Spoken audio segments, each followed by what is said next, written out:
Cool. So, hello out there, YouTube world. Welcome to the Gem of Elders. This is the second episode that we're recording now. After, about 3 months worth of playing? I have no idea how long it's been, but we decided to give it a good go on YouTube. Not long enough. Not long enough, no. The majority of our music is from Tabletop Audio. In fact, I think all of our music's from Tabletop Audio. And any artwork that you might see is probably from a guy called Ray Rottick, which we'll leave in the description. Hey Ray, if you're watching. Absolutely. My name's Dave, otherwise known as my gamer tag Hadu. I'm the DM here. And yeah, I will leave the players to introduce themselves. Go for it. Who should we go first? Here we go. Let's go. Right, go by roll 20. Do that. Oh god. How do we do roll? Should it's Snow then? Yeah, it's Snow, Torgrin, Avine. Oh yeah. G? Maybe he's getting a little bit camera shy. I'll do it by Discord instead. Oh, go, G, go! Okay. Well, I play a white dragonborn. Looks more on the human side. His name is Snow Devon Archerville, the horse-riding dragon summoning ritual caster, and I am a ranger drake warden. He's a 6'7", comes from some noble dragonborn lineage, but his main job, as you would, is he's an archaeologist, and he's out here trying to, dig up the truth. Nice. Nice. Torgrin. I'm not going to do anything even close to what that was. Yeah, me neither. Yeah. Give it your best. Play a dwarf, mountain dwarf, cleric, talking great mantle, forge the name, and he is very, very, very, very, very, very, very sad. That's one way how to put this. So I guess now it's my turn. A lot. Never mind. Yeah, this is not a PG stream, guys, just so you know, if you've got any kids watching. So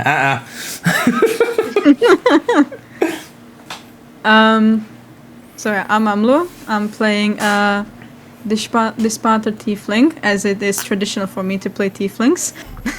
Her name's Ivinnes, and her custom class is a Dark Knight, so hello any Final Fantasy XIV nerds. And yeah, I also play her emotional support demon, but she doesn't appear a lot. Excellent. Lumen then. I'm Kate. I play Lumen, the Grave Domain Cleric. She follows the god Saxvian. She's flustered all the time and doesn't know how to deal with any of her feelings. For all you fans out there, follow me, Kate_fair_ on Instagram. That is fair, PH. Hold on. AIR. Give me a follow whenever you get a chance. Like the blowing up. Oh my god. Twitter, TikTok will be in the following week. Thank you. I think there'll be a link to at least one of every single one's thing. I'm not sure. Each week it will be a new social media. Each Harder, you're gonna get swamped with social media links now. Who knows, maybe. Who's next? Cal, I believe. Go for it. Oh, thanks, Kate. That's really hard to follow up. Sorry, bro. Sorry. So I'm Kyle. I play Caligern Goldblood, but he typically just goes by Cal because it's much easier. No matter what any other player might refer to him as. Cal. Way of the Four Elements monk, a gold dragonborn of the more draconic look. Shout out to Ray for doing my character art because he's a gorgeous golden boy. Typically kind of stoic. Hasn't really let a lot in about his past, but based on what Hadu was messaging me about this week, that might change, and I'm terrified. He's sexy. Oh. Who's next? Yoshida. Oh, it's me. Hi, everyone. My name's Newt. I play the Elven. I can't remember if it's high or half, but either one of those. I play an elf basically, and I shoot things with arrows, but usually miss. You'll see me dead on the floor. Either an enemy will stab me, or the whole entirety of my own party will get annoyed. Either one. Nice to meet you all, and happy game time. Happy game time. Okay, Keely. Simple and easy. My name is Amanda, and I play Keely, the Tiefling Druid, Circle of Dreams, who doesn't exactly know how to use her spells just yet. That's an apt Thank you for coming description. to my TED Talk. Thank you. Yeah, good TED talk. We like it. Cool. Don't forget to like and subscribe. Yeah. Thanks, Nat. Okay, so we had a nomination for a recap person last week, so I won't roll for it. Keely, take it away. Hey. All right, I'm going live here, so you guys can watch. So please, so please, everybody, if you could tune into my screen, please. Okay. PowerPoint. Okay. Tuning in. Oh no, PowerPoint. PowerPoint. I made a PowerPoint for this. Oh, so wow. It's gonna be super easy. So Okay. Let's get this show on the road.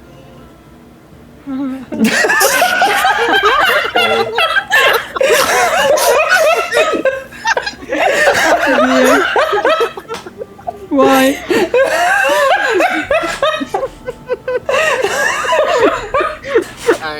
I'm never recapping again if this isn't at the top. Yeah. This is peak gameplay, by the way, folks. You'll never find this in your own D&D games. No. Oh god. God, it's so unjumpable. There's Oh my god, that was just a quick, like, split-second decision. Anyway, okay. Previously on Gem of Elder. It's the worst PowerPoint. I made it purposely. I purposely made it terrible. So, players challenged the spine of the wind.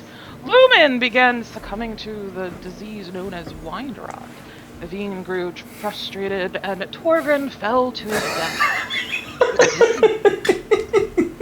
And then comes me, like, here comes my badass character. It's like, this is the last thing on the fucking, you're like, yeah, I basically summoned an eagle, and and then I'm like, and down here it's like, where the fuck are Cal Snow and Yoshida during this whole situation? So whatever. We're dead.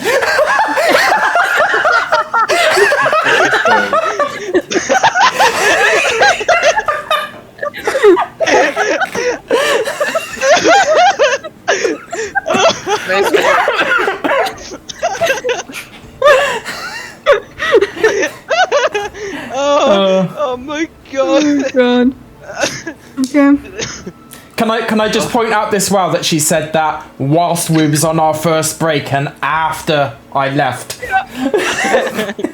Guilty as charged. She would never say it to your face, Sadu. Oh, she's done it. She's done it. Yeah. Oh, that was Like funny. right now, fuck you, Hadu. So, players, after reaching the gates of the mountaintop city known as Wingate, are rewarded to a festival known as the Rose Festival. Yes. Sorry. Festivities were had. Attendance, hopefully of the sexual age of being able to bear children and so on and so forth, participated in the collecting of the frozen roses and dyeing their hair red in honor of Sune. Obviously, my character has to party hard, and she wanted to get on this. But there's another situation that involves this leader. Aww. This is where everybody in the audience. Aww. Enemies have been developed. Even though that we think that we were safe or we were out of the way of harm, Keely may have come across the presence of other vampires. Seems like nowhere is safe. The ocean have flourished. apparently Avine and Lumen have found each other in the heart of this fantastic festivity. And Torgrin, in a drunken stupor, have lost himself to the despair of his emotions. But everybody was caught, was basically blindsided by Morgan, the mysterious crone. Just walking up and say, "Hey, I know your past," and you're like, "The violation." No, no. Okay. What will happen to our players next? In 3, 2, 1. All right, that's it. Thanks. Oh dear. Oh god. The way to do that. So, thank you very much for that You're very recap much again, Are you Keely. recording It was again, Hadu? it was really good. I was recording anyway. Okay. I'm just gonna Okay, edit it cool. out afterwards.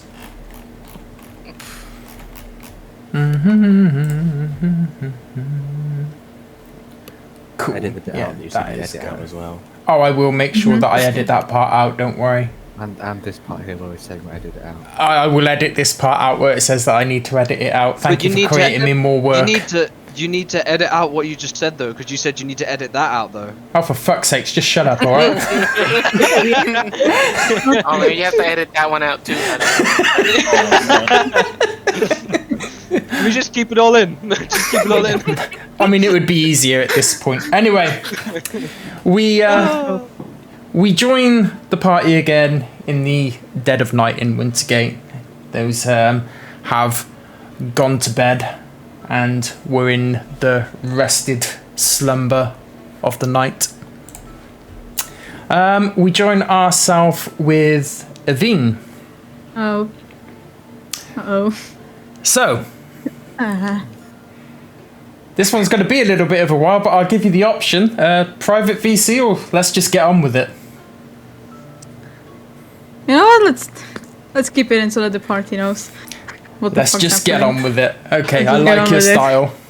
Cool. I'm scared. You should be. Oh no. I'm entertained. So, Are you not entertained? you find yourself drifting in and out of sleep. You're awake, but you're just lying there in the bed with your eyes closed. You open them briefly, and as you look around, you see Lumen coiled around you, holding you loosely enough to be comfortable, but tightly enough to ensure she doesn't let you go during the night. The blanket's been thrown to one side and barely covers either of you, yet you feel warm. You are happy with the sensation of warmth, and you go to close your eyes. Then you see it. A shadow in the far left corner of the room. Did it just move? Uh-oh. Or is your mind playing tricks on you? The shadow expands, and you see flickers of purple within it. The edges of the shadow start to form black and purple strands, and you feel a cold shiver run down your spine. Then, as if she was always there, you see Frey, standing at the base of the bed. Oh. Her bright red eyes seem to peer into your very soul. "Well, isn't this sweet?" she says in a sarcastic tone. "You think you are worthy of such affection? Look at her." As you turn to face Lumen, you see a soft smile on her face. Frey says, "She's smiling. And we both know what happens to those with whom you share a smile." Oh, fuck you. Her red eyes turn to a piercing gaze as they burn brightly. And Frey says, "In case there was any doubt, come with me." The black swirling shadow engulfs the whole room, and you find yourself in the blackness of a void. A strangely familiar space of endless black. It's not the first time Frey has pulled you into this place, but you're still not used to it. It's a space where literally nothing exists. There is no up, nor down, neither a left nor a right, just an endless empty space of black. You hear footsteps slowly approaching from behind. Each step taps the floor slowly and deliberately, in a rhythm that would shake even the most heroic of adventurer. Frey from behind says, "You haven't forgotten them, have you? Each valued you, each gave you their smile, and each felt the bitter pain of defeat. Each felt death's embrace, and you're the one to blame." Shut up. Shut up. Frey snaps her fingers, and the void around you shrinks. It takes a second for you to get your bearings, but you start to hear chatting in the background. The occasional laugh and the clinking of tankards. And you find yourself in a familiar tavern. You seem to recall its name of the Quicksand. And before you, No. a large orc is standing. He says to you, "Pleasure to meet you, miss. I take it you're here to meet an adventuring party." You recognise the person as Corey Aelstrom, the leader of a small guild that you're part of. Well, you here to join a party? Yeah, I would love to. Excellent. Well, if you are looking to join one, then I can recommend none other than us here. I may be a little bit biased, but this is the best party anyone could hope to join. Oh, allow me to introduce the little ones. That right there is Gintana and her brother Svet, both of the Tiens. And he points to a male and female tabaxi, both of which are like a light sort of sandy colour. Both have yellow eyes. The male has black hair and the female sort of shoulder length red hair. Oh, and this right here, this is our archer, archer and bard, Jakat. He points to another tabaxi, who's well dressed and wearing a flamboyant hat and the sure grin of somebody who's obviously got a lot of confidence. As you turn to look back at Corey, you see Frey all of a sudden just standing before you again. Frey says, "Such wholesome memories. It's clear this group loves this Corey person very much. Do you remember the time that you spent with them? Frey, I know where we're going with this. Stop. Do you remember those countless hours teaching Gintana to swing her sword? The laughs you shared with your cat? All the times Svet messed up his spells? Do you remember?" Yes, I remember damn too well. Stop where we're going with this. Look what happened. Watch and tell me what you see in those final hours. As Frey points back to Corey, the scene changes around you, and you find yourself on some sort of battlefield. Raging flames encircling the party, and at the very centre you see some sort of gigantic demon bathed in flames. The horns on his head alone are probably taller than you are. The huge fangs in his mouth would make short work of anyone. He stands on all fours, with a face that could be only akin to death itself. Before long, the scene changes and a battle ensues. You rush in with Corey and begin swiping your sword at this demon. And for a short while it seems to work. But then you hear it. From behind, two clerics that you hired on this mission to come along with you say almost in unison, "I'm out of mana! We have no healing left!" Corey turns to you with dread in his eyes. We both know we can't win this fight without healers. We need to retreat. Get those two out of here, I'll hold the line. Reluctantly, you agree, and grab both Gintana and Zvet and force them away. They both realise what's happening, and as you're dragging them, they call out, "Father! No!" You can see tears welling up in both of their eyes. And you turn to face back to where Corey is. And you notice what he's doing. A kind of immense aura emanates from his body. As he slams his hands into the ground and pulls upwards, you see two giant white pillars erect. And then he spreads his arms out as a wall is formed between the pillars and stretching out further.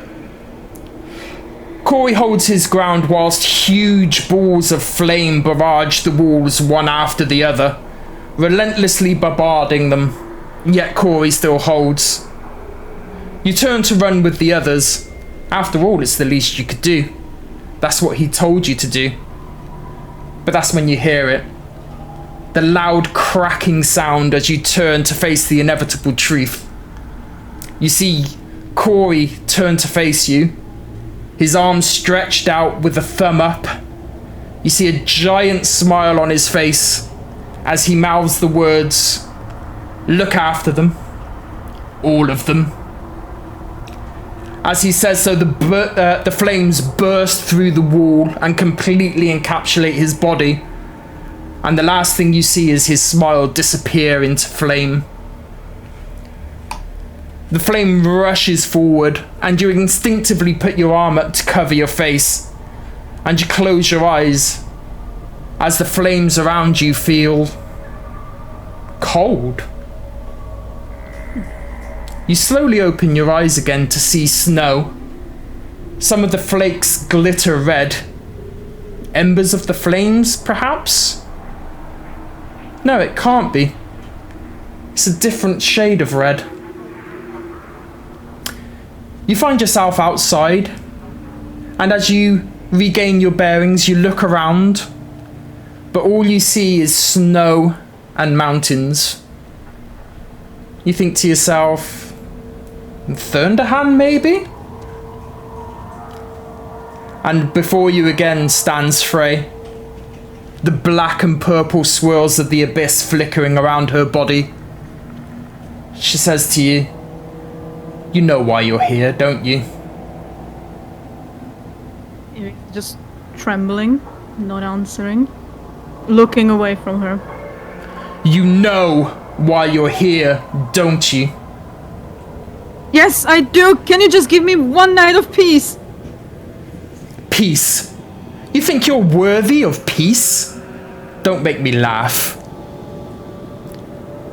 Do you really think what just happened now is enough to teach you the lessons you need to learn? No, it's not. You failed him. You turned to run. No, I did as he asked me to. You turned and run. He told you to run, it's true, and you just blindly obeyed him. You were on the front lines with him. You knew the plan. You knew the plan all along. You two would distract this demon. You would work together to take all the punishment so the others could do what was needed in the battle. And in a battle such as this, Corey knew that he needed someone he could trust. And he chose you. But what did you do? Did you help him hold the line? Did you stand strong as he did? No. You ran. You can kid yourself that it was on his orders all you want. But the truth is, you were afraid. Where are you going with this? Why are you making me remember this? All in lesson. For it is these lessons that you must learn. And sometimes the only way to do that is hard truths. To show you your failures. For there's been a lot. Fuck off. Frey then clicks her fingers again. and the scenery turns completely and totally black. But only for a matter of seconds. When the light returns, you find yourself in another tavern, and Frey points over to a table. As you turn to the table, you see an elven male drinking from a tankard of ale, dressed in studded leather armour. You can see that he's taller than you, but also more slender. He's a high elf, with reddish brown hair and grey eyes. And you remember this person as Zilwarin Stillsmile. Frey points over to the table and motions you to go ahead. Evine does not go. She is refusing to go, actually. Frey points, and as she does, you just find yourself sat at the table, no longer standing with her, just sat at this table. Ivine, hello. Yeah. Hi, Zilwarin. Well, I'm glad you could join me. I'm pleased to say that our next job is a simple one. Oh, is it? All we have to do is deliver an artifact. That's it. Uh-huh. And it pays quite handsomely. Sounds a little bit too easy, but yeah, we could use an easy job after everything. As you sat at the table, you remember how at times like this, it would sometimes feel like your heart would skip a beat. When he was talking to you like this, sure, it was all just business, but the conversation itself didn't seem to matter. You felt the familiar thumping in your chest, the warmth in your face, the slight embarrassment, but you carry on. And then, as he goes on to explain more about this mission, the thought suddenly hits you that tonight is that night. You turn to face Frey. No. You turn to face Frey again, who just nods back at you in acknowledgement. Please don't do whatever else you want, but please no, not this. Frey steps forward to you and says, "Ah, look, yet another one that trusted you, yet another one that depended on you, and yet again you failed him. You call yourself a protector. You took the oath. But if you stop fooling yourself, you will realise that those were just words. You're incapable of protecting people. You yourself are weak. You are nothing. And if it was not for me, you would be less than nothing." It's not true. And she just... yeah, she's trying to not cry at this point. Now watch him. No. Watch him in his final moments. No. And tell me what you see. Stop it. No. As Frey walks forward, the room once again goes black. And you emerge running down the hallway. The light of the outside just ahead of you. The job is complete already, and you know that all you have to do now is get away. You step outside and you find yourself on a brickwork bridge, over 50 foot in the air, and you see before you a dragon with a rider on top, ready to take you both to safety. But what you didn't see then, but do so now, is a knight with some sort of a holy order on the buildings of the rooftop buildings. You know what I mean. As you look up, you see large bolts of purple lightning form in his hands, and he throws them in your direction. And all 3 bolts of that lightning would have hit you if it was not for Stillsmile jumping in front of them and taking the blow straight to the center of his chest. All you can do is watch as his body goes loose and slumps to the ground. The unknown attacker on the rooftop instantly flees, and you rush to Steel Smile's aid. As you look down at his chest, you see the scorch marks made by the spell. The smell of burning flesh and the open wound in the center mass of his chest, a clear indication that the wound is indeed fatal. Steel Smile looks up at you as you hold his head in your arms. He says to you, "Don't look so sad. A smile better suits a hero." You. Yeah. Frey walks up from behind you and says, "Did you see it? Did you see that warm smile? Even in his dying moments, even in his last breath, he trusted you." And she like grabs your head and sort of pushes it further down into Steel Smile and says, "He trusted you, yet you failed him. If not for you, he would still be alive. If he had someone strong enough to save him, if he had someone who he could depend on. But no, he had you, and you were weak. You were afraid." She pauses. Where are you going with this? Why? Why? I remember the pain around me. I remember far too well. Why do you keep showing me this? Because you need to learn. You need to become strong. Now, come with me, and I will show you how close you were to losing yet another smile.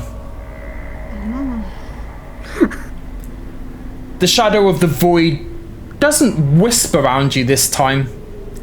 Instead, a giant mouth is formed right in the very center with sharp fangs and jagged edges. And the mouth of the void approaches you and just swiftly engulfs you in one foul swoop. Everything goes black. And you find yourself almost as if you're waking up again, just opening your tired eyes. And you find yourself about halfway up the wind. But you're floating in the air with Frey beside you. As you look down, you see a cart travelling along the road. Frey points to a pothole and says, "That foolish dwarf should have seen that one."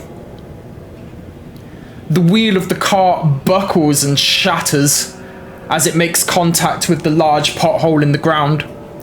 And you watch as she is thrown out and hits the ground. You watch as Lumen is thrown out and hits the ground. And she continues to tumble over the edge. You watch as she holds, you watch as Lumen grabs hold of a branch protruding out of the wall. You watch as she holds on for dear life. And as Frey once again snaps her fingers, the branch breaks, and you see Lumen plummeting to the ground.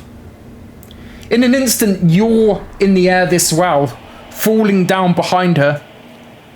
You see Lumen hold out her hand. She's falling through the air at a remarkable speed. And you gain on her as you put your arms behind your back to make yourself take as little wind resistance as possible. And you're so close. You extend your arm once more, and she looks at you. And she looks at you with her hand outstretched. The tips of both your middle fingers touch. You're so close you can see your reflection in the greens of her eyes. You go to grab her, but this time you miss. And she falls.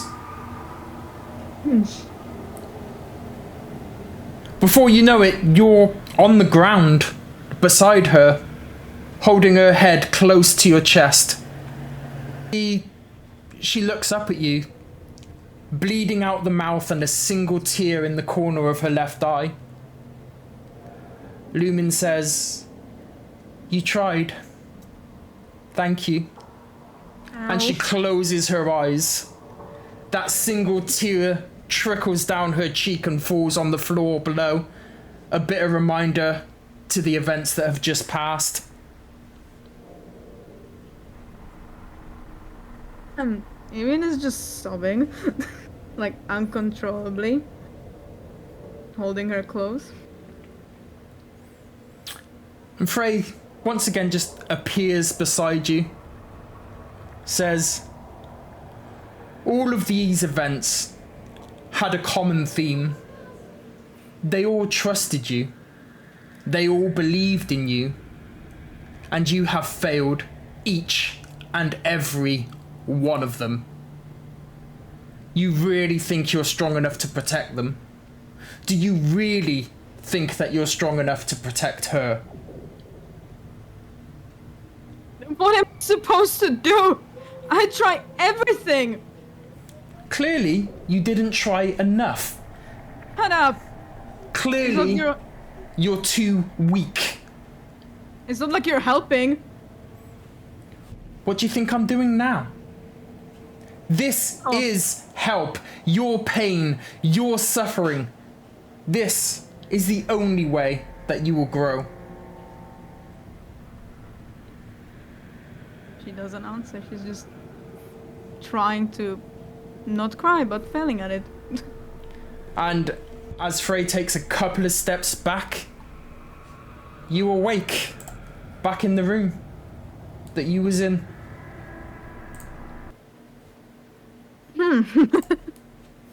And you actually wake up this time in bed next to Lumen. You bolt upright. Oh yeah. So she's screaming, like just a bloody, like as if someone, like, you know, was murdering her at that point. Keely, if you are a light sleeper, I think you would probably hear her. You would probably hear her. Yeah, roll a Constitution check at disadvantage. Me? I'm assuming I hear. Sorry, Lumen. Yeah, not Keely. Lumen. I was gonna say. Roll Constitution at disadvantage. Mm-hmm. Oh man. I'm gonna roll for something too. Oh fuck. 4. Yeah. No. So you hear this scream from Ivinnes. So I rolled for something, and this is mainly, yeah. So she's shaking. She looks at her arm, looks at her hands, and she sees it's not there, but she sees blood on them, like fresh blood on them. And so Ivinnes currently bolts up, and she's running for that door. She's out of that room as soon as she can. Just this panicked, frantic run for her life. She's out. And I'm awake. You are awake. Oh, hey, it's okay. Where are you going? And I just start following. She is bolting away. Ivinnes, stop. Cool. So Ivinnes, you start running out of the room, down some of the corridors, Lumen chasing after you. You get to the center area of the bathhouse where Mark of Life was stood, but nobody's there at the moment. Ivinnes, what the hell? Stop running. Ivinnes is still running out. She's running out to the streets. I'm trying to panicked. Trying to catch up and tackle her. Fucking hell. Nice. Let's see. She would be ahead. Okay, cool. Yeah, so Ivinnes, you go through the door into the streets? If the doors are open, she's going. If they're locked, she's kicking them out. If there a window, she's going through a fucking window. She's just getting out. Okay, give me a strength check. Or a standard attack if you're kicking the door down. If they are locked, huh? They are locked. So attack, huh? Can I catch up to like hug her so she doesn't I try to do I this? rolled 19 base, so I don't know which Damn one I should it. add to it. Okay. Sure. I mean, the doors on the bathhouse are only like really shoddy anyway, so yeah, you just kick the door down. But both of you roll initiative quickly. Let's see who's quicker. 11. 16. Okay, cool. Yeah, so Veen, you carry on just darting out of the door, Lumen behind you, running after you. You can see that she's behind you, like she's not that far behind you, but you just carry on straight out into those She wouldn't be streets. looking, she'd just be running. It's just me. Call, what's happening? She wouldn't like hear anything, she wouldn't see anything, she's just bolting forward, that's all she can see now. So she's running into the dark streets. And into the cold. With just her normal clothes. Okay, where are you running to? You know, like zigzagging, like, you know, just running wherever her feet take her, Hadu. Okay. Basically. Until she, like, collapses. Cool. I'm just plotting a random route through the... Okay, cool. Nice. Yeah. So you carry on running through the streets, zigzagging left, right, forward, whichever way you can take you. Lumen still running behind you. You both doffed your armor, didn't you? So you're just wearing your, like, you know, clothes that were under the armor. Mm-hmm. Cool. You It is a really cold city. Yeah. You feel the bitter cold. Just plowing through that skin. I mean, you haven't even got your cloak or anything on. So yeah, it is very, very cold.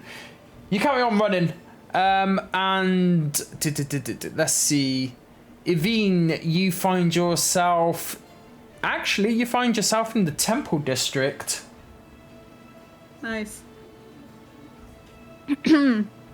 Yeah, so she keeps running until she can't run anymore.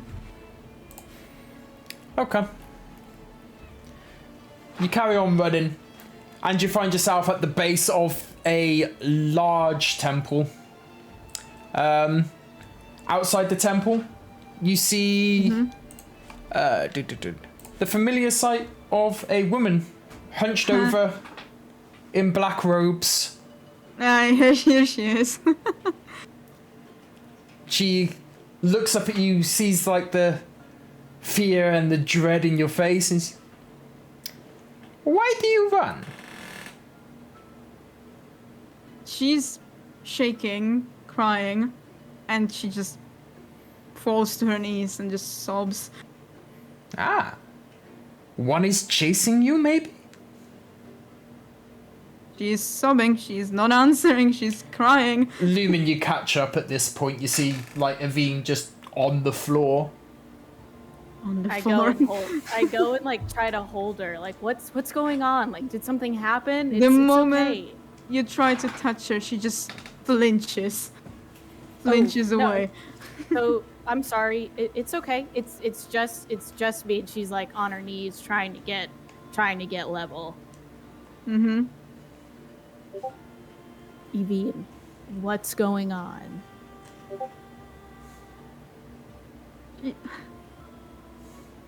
She's trying to put like words out, but she can't. The sentence doesn't make any sense. Like, It's okay. We can just breathe. And she like tries to just breathe with you. not helping. Oh my god. I'm even rolling here. Like, no. Jesus. Lumen will like look at Morrigan and like, do you know what's going on? Like, did she tell you anything? And Morgan, like, walks up to you and just kind of, like, looks down at you, and she says, there is something that is troubling you. What is it? Okay, yes, but that is like, it is really not the time right now. It is like 100% not the time right now. Do you know how to help her? Do you have anything that can help her? Like a candle, or I don't know, like a blanket? It's so cold. It's not hot in the city. I'm guessing she was asking, Evine. Hadu. Oh, I'm asking Morrigan. Okay. You know, like Morrigan, Evine. Okay. And Morgan is still kind of just stood there, like looking down at you.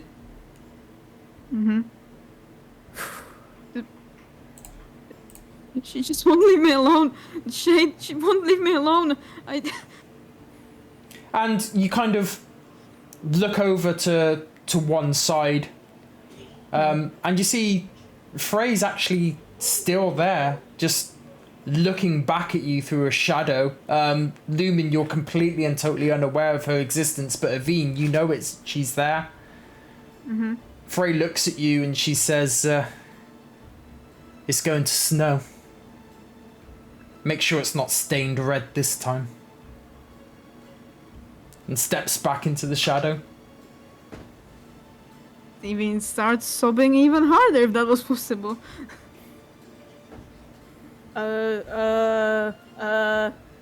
She like tries to like touch you again to see if you flinch. Yep, she flinches. Oh, fuck. Is there anything in this temple that can help me at all? So Morrigan stands and she says, perhaps come inside. Maybe just being out of the cold will help. And she sort of like goes to help you to your feet, Evine. Aw. Now you roll well. Yeah, Evine shakily gets up and just like stumbles into the temple. Yeah, and Morrigan brings you inside of the temple. And you see two other females with her this well. A younger and about an average age, all female. Morrigan says to you, would you like a hot drink? Maybe some tea? Evine doesn't say anything. She's sitting there like still shaking. It is clear that you may need some sort of divination. We need to find out what is troubling you. We can do this, but I must warn you that we normally turn people away at this time, for divinations under the full light of the moon are at their strongest, and you may not like the answers that we tell. I just want to know what she is. Like, I thought I knew. I thought my order knew, but this isn't right. She isn't right. We can do this if you wish.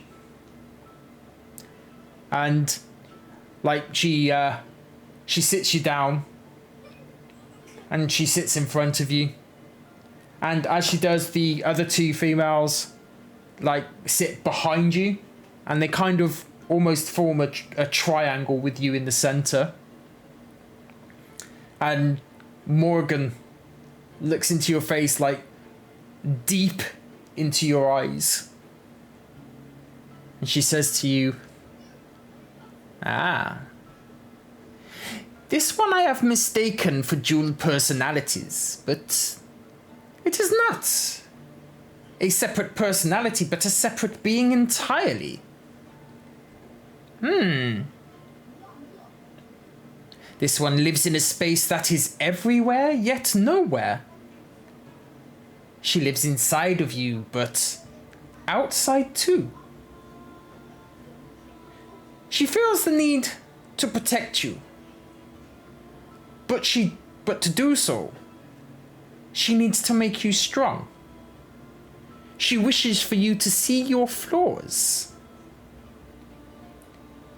But there is more to it than this too.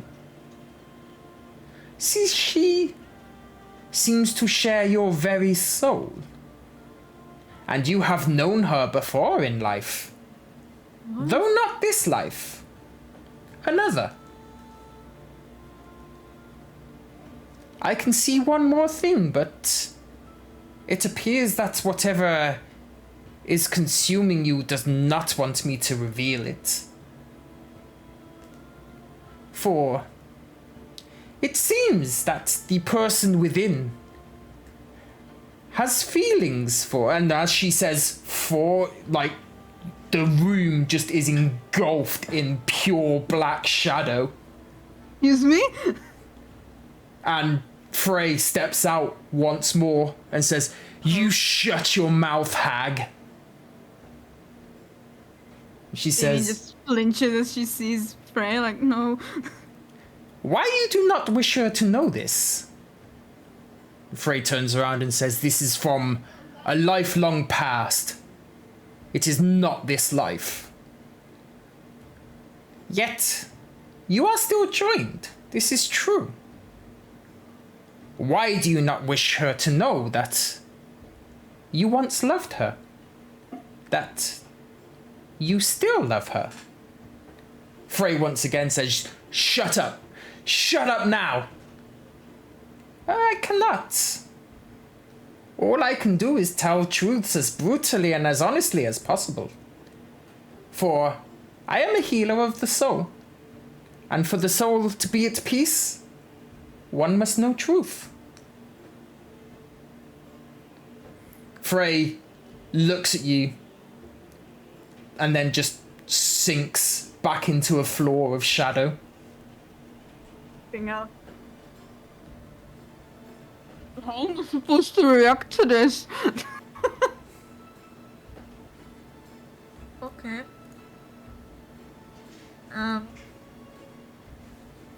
Ivy is just shocked. Like, what the fuck? Kind of deal.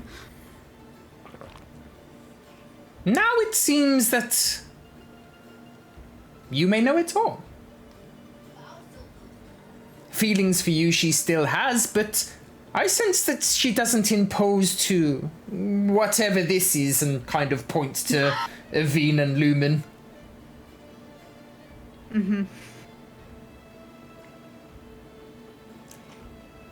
It is for you to make peace with this creature. I do not even know what it is. I know that it is immensely powerful, though.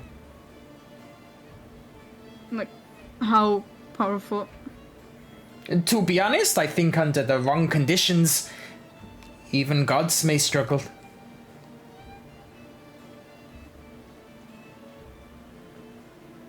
Oh.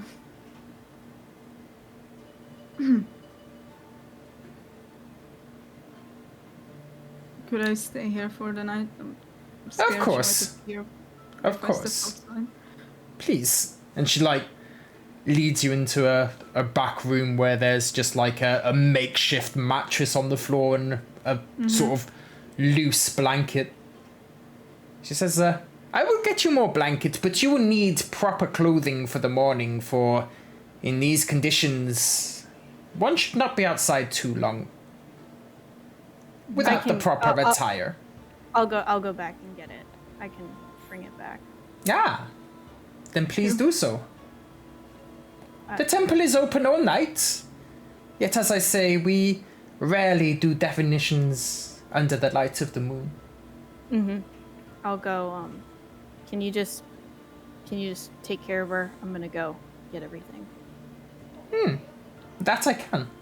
And she, like, shows you to the bed, and again she just puts down like a cup of hot water with some sort of leaf in it. Tea, my dear. It may help you sleep. Thank you.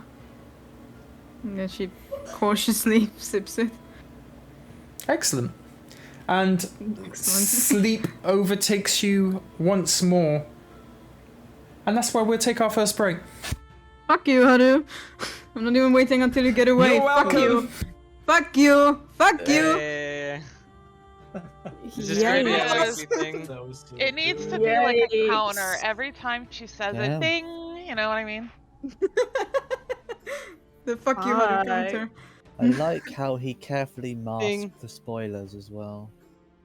Oh yeah. That's so. Motherfucker, that's what Is he that was actually working what on. is that what happens? Did the cart like break in a pothole? Yeah. Yeah. Yeah, that's what happened. Dang. That was the Mhm. first incident. Mine was the second. Yeah. first was Corey, then yeah, and then Lumen. I am in love with you. God fucking damn it. I'm just gonna finish my drink. This game is so much fun, right, guys? So much fun.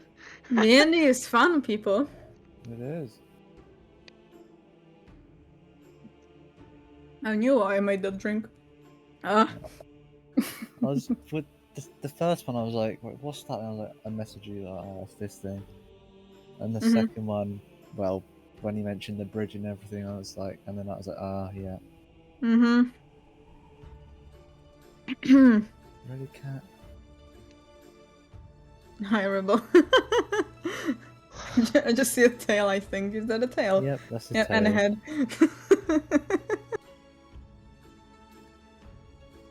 What's your cat's name? Rebel. Rebel. I'm Pretty not gonna obvious, lie, yeah. I thought you said Red Bull for like 2 seconds, and I was like, AJ no, calls Rebel. him Red. AJ calls him Red Bull. I'll call him Max. No, you won't. Oh, okay, I'm sorry.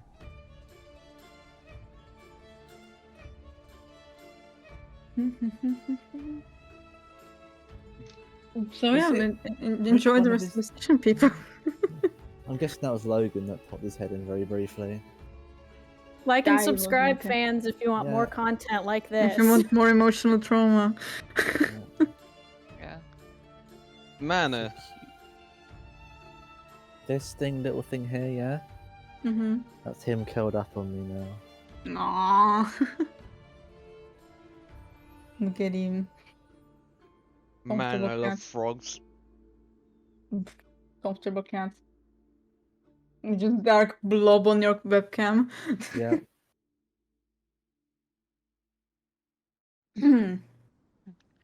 So Is- American football fans. I was talking to Steven today, and we had this debate about who's going to the Super Bowl, right? I look at Steven, and Steven, what did I say? Who was going to the Super Bowl? The Lions. Hey, I go, Cal! How's it going? Finally figured out how to work the webcam. Hey! Hey, Heyo. Awesome. Nice. I can officially say now that everyone in the party, I'm presuming... You're a fucking attractive guy, aren't you? Fair play to you. I do. What he is? Like, I think it's my turn now. I should get one. I'm afraid to. I don't like it being looked at, but Oh god. Kyle, that setup. Damn. Nice. these headphones, the mic is broken, so I had to shell out and get a proper thing. Nice. Nice. You're ready I'm for when we get blue. famous. Absolutely. Slowly but surely, everyone's using their webcams. Let's go. Right, so after that little bit of emotional turmoil, are we all ready again? Well, I don't have a choice.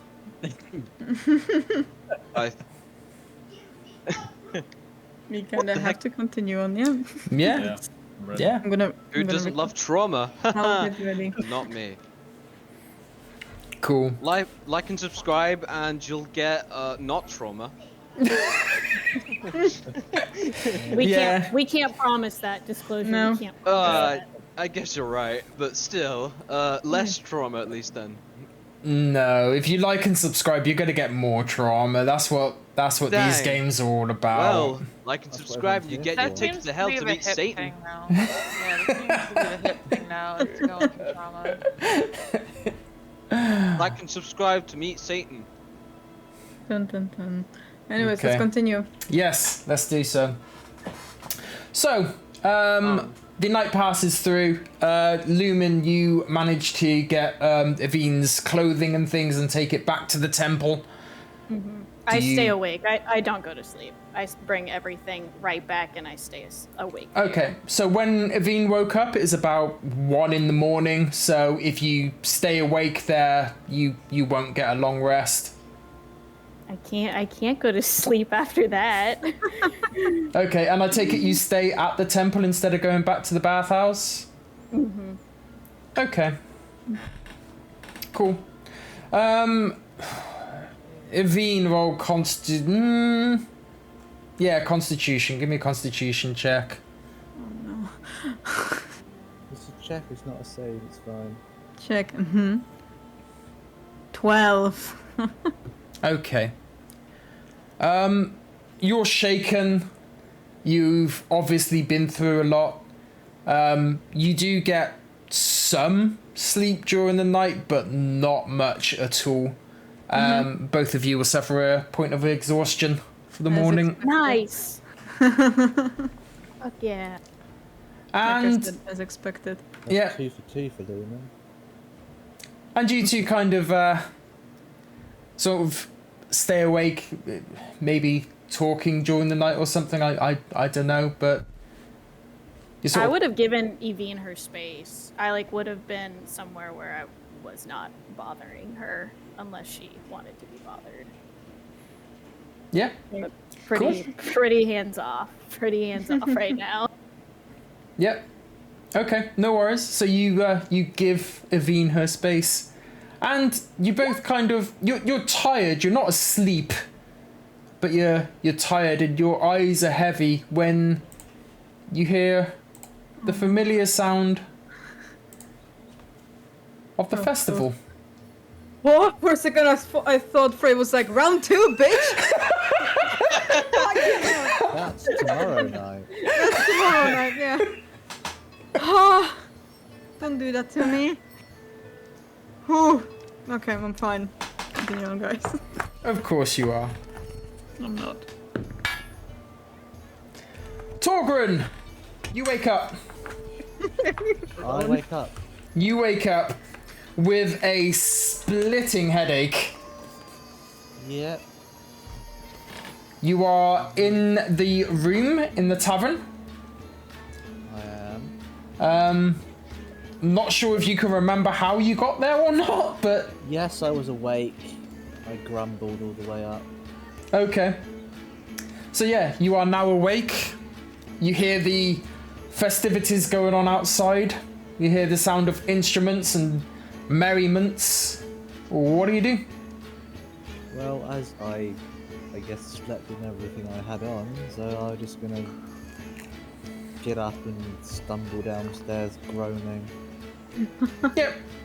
You get up. You go to check the door. You oh no, you can. Yeah, the door is indeed unlocked because there's no way that Keely could have locked it and given you the key back. But I yeah. would have locked it and then unlocked it. Okay, cool. So you unlock the door, and you go grumbling down the stairs, as you say, into the tavern itself.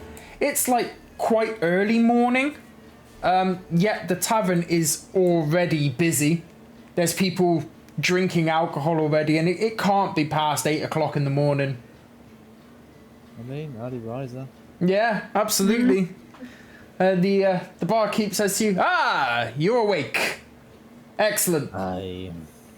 Well, the nice lady last night paid for your breakfast, so what you be having? Aye. Okay. I don't know. Whatever. Meats? Vegetables? Fine, that'll do. Okay. Meats and vegetables. And he sort of goes into the kitchen. On his way out, he says to you, anything you'll be needing to drink? Water. Water. And you're a dwarf. Let's get me some blasted water. The dwarfs know what water is. You know that that's yeah. the non-alcoholic liquid, right? You know, the one that's actually good for you. I'd slap you if it wasn't a crime. Can't make alcohol without some water anyway. No problem. And he goes off to the kitchen. You look around and already there's no tables. Everyone is sitting at a table. Is there anywhere I can sit? You can still prop yourself up at the bar if you want, or you can take your plate and go somewhere else when he comes. Are there seats at the bar? Yes. Then I'll sit on one of them and my head will just flop to the table. Okay. You're kind of waiting for about 10 minutes and the barkeep comes back. And he puts a plate in front of you with a glass of clear water. and kind of knocks on the bar a couple of times. Thank you. Your food's here. Eat my food, drink my water, Mm-hmm. leave, and sort of give him one. Okay. So, yeah, you eat your food, you drink your water. The water doesn't sit quite right on your stomach. You feel a little bit queasy after drinking it so quickly. Plus I'm not used to water. Plus, you're not used to water. So, yeah, you feel a bit queasy, but you go outside into the festivities. More of this shit. Mm-hmm. What do you do? Do I know where everyone else went for the night? You was there when they said that the only other rooms available would be from the bathhouse, right? Yeah, I mean, I was in the tavern. Yeah, so you could assume that the others went to the bathhouse. You know that there was only one room in the tavern, it was said multiple times. Oh, so I'll wait just outside the bathhouse. Mm-hmm. Against the wall nearby or something. Okay, yeah, so you carry on to the bathhouse. Actually, no, I'll go in and, like, have a bath in there. Okay, so you go in, and you see Mark of Life behind the counter. It says, welcome. Right, puss? Yes, indeed. How may I help you, dwarf? Like a bath? Then you have come to the right place. There are, people hiring out clothes and, dress-ups for the festival this well. Would you be acquiring some? No. Oh. But, you are of, the correct age, I can see. Yet you do not wish to take part of the festivities. No. Okay.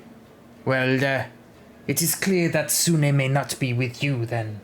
However, a bath will be fine. Soon I can do one. Maybe she does quite frequently. Who am I to judge? I'm sure she does. Well, there is a saying in my culture that one has two hands, yes? Last I checked. Yes. Excellent. Well, will you be requiring a private bath or a public bath? Public will do me just fine. Excellent. So you do not wish the company of others? No. I see. And if I was to offer you this fine specimen of a tabaxi female, or male if you prefer. I like my women short and stout. She's short, but maybe not stout. Bit too furry for me. I see. Well, that is a shame, but please enjoy the baths. It will be a gold piece. I'll hand him one gold piece. Mm-hmm. And you head off into the bath. Yep, no shame. No shame, just straight into the public area. Yeah, get unchanged, straight into the bath. I like it. Right. Good stuff. Cool. Spend a little while there. Yep. And maybe I'll just get dressed and wait outside.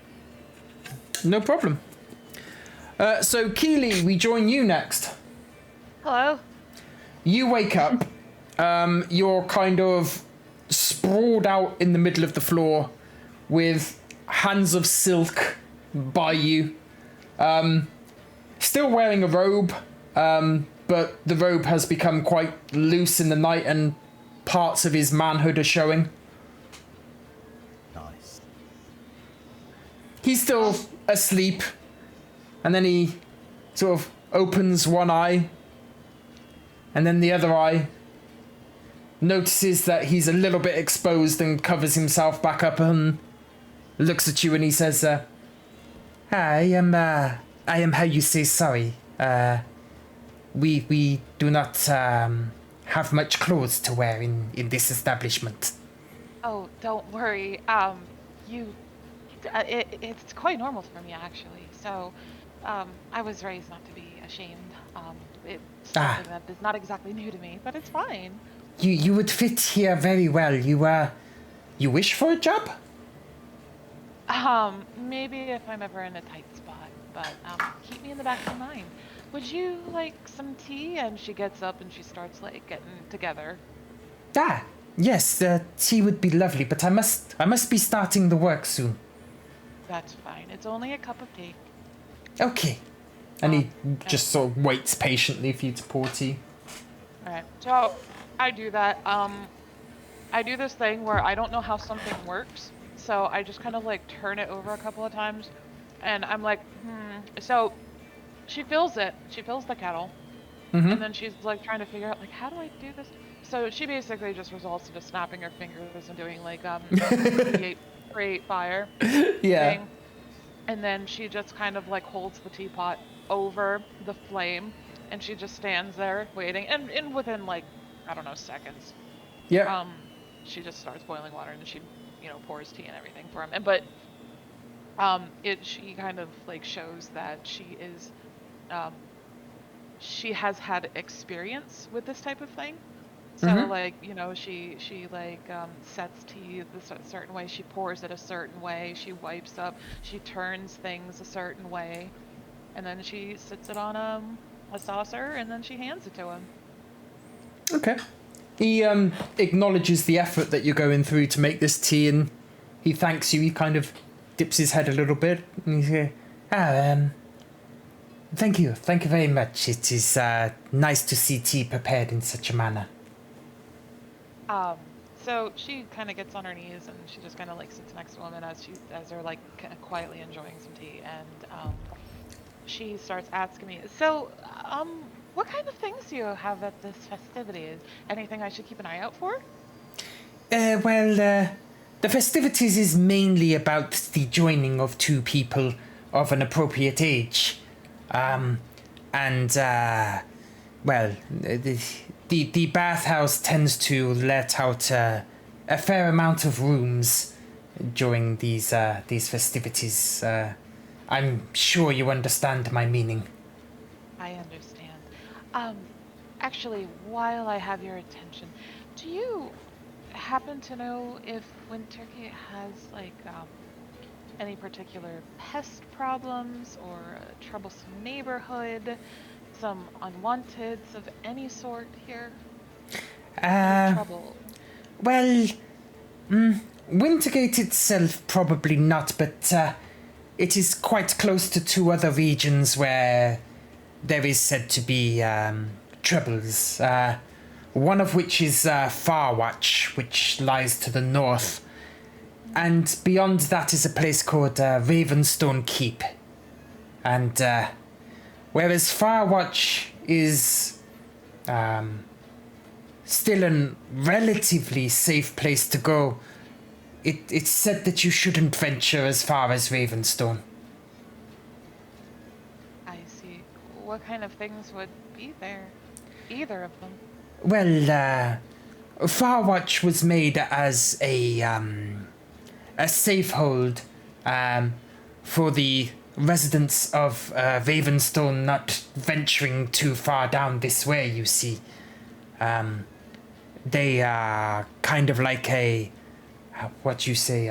last protection point. Yes, a last resort to stop the people of Ravenstone heading this far down.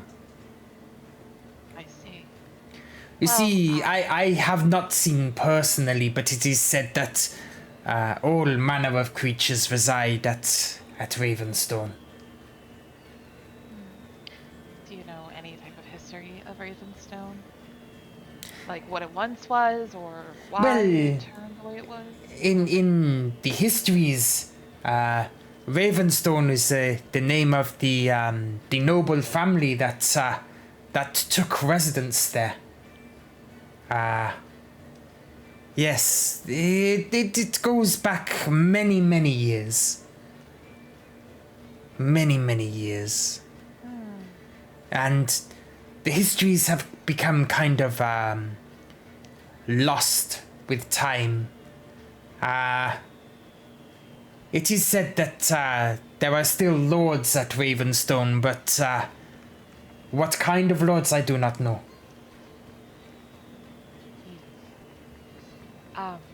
Well, I guess that I will just leave that one to the books. Thank you for the night. It was very nice to have some company. Oh, I too enjoyed myself. It was the most fun I could have while keeping my clothes on. So, maybe I'll even try to keep the room just in case for another night. I don't know how long I'm gonna be here, so. Okay. I shall tidy for you. It is the least I could do after such a pleasant conversation. Sure. I might even see about having. Maybe I'll have somebody come back. So just if you could leave a little extra for anyone else that likes to stay. Extra clothes. Yes, I can. I will do Maybe so. Or maybe about 3 or 4 people. 3 or 4 people. Oh, you have a big appetite. I like you. I'm very adventurous. I can see. And she flashes her smile. So. But she eventually then gets up and she bids him like a good day and wishes him to have a good night. Give me a quick charisma check as you smile. Yes, I'm good at these. Never mind. Never mind. Charisma check did not do very well. 8. 8. Okay. That's not like me. Let me do my rolls. I gotta do some rolls to get the bad juju out. Okay. Go ahead. It was me. Well, I'm getting all positives now. Son of a bitch. 14, 16, 11. Oh, 16 again. Go fuck yourself today, Dice. Get out of here. Get out of here. Hands of Silk looks back at you and he says, maybe under a different day I would offer you a free trial. Oh. Maybe. That's fine. I'm really just bearing you a good day. We'll see. So, anyway, I'm going to head out. Is there anything that you would like me to bring back? Oh, you expect me to be back when you return? Oh, I like this idea. I mean, I'm coming back to the same place that, you work, so I assume you lived here, Let's see. No, I do not need anything. You may bring back what you wish. Chocolate. Wonderful. Yes, I have heard of chocolate. I hear it is quite nice to melt over one's body. Oh, yes. Or melt it and then dip strawberries in it, or even hardened breadsticks that are lightly salted. Fantastic. Just let it Hardened breadsticks. Yeah, Okay. Pretzels, ladies and gentlemen, pretzels. But she she grabs her things and she heads out. Goodbye. There's information. Yeah, there we are. So we will go to, let's see, everybody else was together, wasn't they? So let's do Cal, Yoshida, and Snow. Let's see, so all 3 of you came into Wintergate at the same time. You did arrive with the party yesterday, but you kind of got lost in the crowd as everybody was walking around. We'll say for the sake that you managed to find yourself a room in the bathhouses. Maybe you all shared a room. I don't know. Or you could have got... In fact, what did you do? Did you get a personal room each? Did you get a suite? Or did you get a nice suite? I'm broke. I would probably get a shared room depending on what everyone else thinks, because it's just the cheap option. Yep. Sure, that's why. We stick together, bro. Cool. So... Is it love? So the shared rooms were like a gold piece each, so you found a room for 3 gold for all of you. Then I guess if any of you are light sleepers, you would hear a scream in the middle of the night out of nowhere. Oh, the type of suite that you had would have been far away from from those suites. Yeah. Hey, even Lucky then, bastard. I don't wake up. Yeah, you don't wake up ever. I don't wake up. Nope. Okay. So you're at the Frost Festival. It's the second day. The second day tends to be just as busy as the first, so you know everything already. That you can hire out clothing, you can dye your hair red if you so wish to take part in the festivities. The dyeing of one's hair would indicate that you are of a sexual maturity age and that you are looking for a partner. We have learned that fact, right? Yes, Yeah, you have learned that. indeed learned that. Okay. Cal will absolutely take his scarf off before he goes out and walks around. Yeah. Cool. I So, want yeah, carry on. to. You said there was something called frozen hearts, right? Well, Frozen roses, yes. I want one. How do I get one? Okay. Oh, God, don't tell me you're Keely. giving Fine, No, Keely, she's got a bunch Keely of... just throws it at you. one. Oh, No, shit. no. Yeah. What? No, I just want one. Okay. Go get a rose then. Well, yeah, the roses are given to you by certain people that carry a bunch of them, which you would get probably when you go outside to join the festivities. It doesn't matter if you're wearing the appropriate clothing or not. They just kind of tend to offer roses out. So yeah, you're in the room at the moment. You get up, you get your things. What do you do? Getting a rose. I'm not gonna dye my head red or anything like that, but I'm gonna, because Really did. I'm currently wearing a kind of cloak sort of thing. I think I'm gonna try and get just a nice red cloak because it just fits in with this nice city and festival so well. Okay. And Yoshida likes the color. Okay, cool. So you go out to the main desk then, where Mark of Life is, and he says to you, you enjoyed your sleep, yes? Was a pleasant one. Excellent. So you will be joining the festivities today, is this correct? I guess in hand, yes. Ah, good. We have clothing that you may wish to either purchase or hire. It is much cheaper to hire. Ah, I see. Do you recognize if they have any red cloaks to hire? You just wish a cloak, not the Yes. whole attire. Yes, we can No. do that, but it will be no cheaper. 5 gold for the hiring of said cloak. I'll take it. Excellent, excellent. I hand him over the 5 gold that he requires. And you are given a really nice looking red cloak in return. He says to you, you wish for the dyeing of the hair? No thank you. I'd like to keep mine the way it is. Are you sure? We have people that may be able to assist with that. No, I'm quite good, thank you. I understand. And he kind of dips his head to you. Will anybody else be needing anything else? just one of them frozen roses. You will find the rose givers when you get outside. They will offer. Oh, wait, thank you. There you goes. Quite alright. Don't need anything else. I see. And he kind of takes a step back and you go outside. And the kind of second that you get outside, a woman in a red cloak comes up to you and offers each of you one of these frozen roses. Care I for a will- frozen rose? Sure, Why, thank you. Why, thank you. I'll gladly take one. And, yeah. Excellent. I'm quite alright. Thank you. Oh, are you sure? Yes. Ah, Howdy. okay, no problem. And she walks off. And you find yourself joining the festivities in the centre of Wintergate. Where would you like to go? What are the festivities? The one I So asked. there is a fields district where the majority of the festivities is going on. There's like picnic areas there. They kind of make giant dolls on sticks and parade them around the city. The market district is completely and totally closed on the festival days.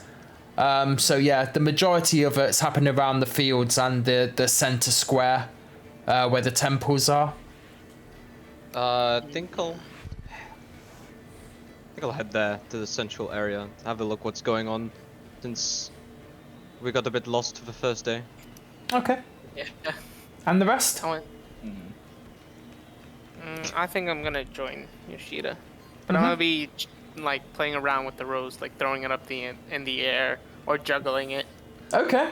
And I'll be trying to make sure he doesn't drop it or anything, so he's like, uh-oh, I dropped Rose, but there's plenty, so he's fine. Okay. Give me a dex check, Snow, for the throwing and catching of this rose and the juggling. Alright, perfect. That do be an 18, good sir.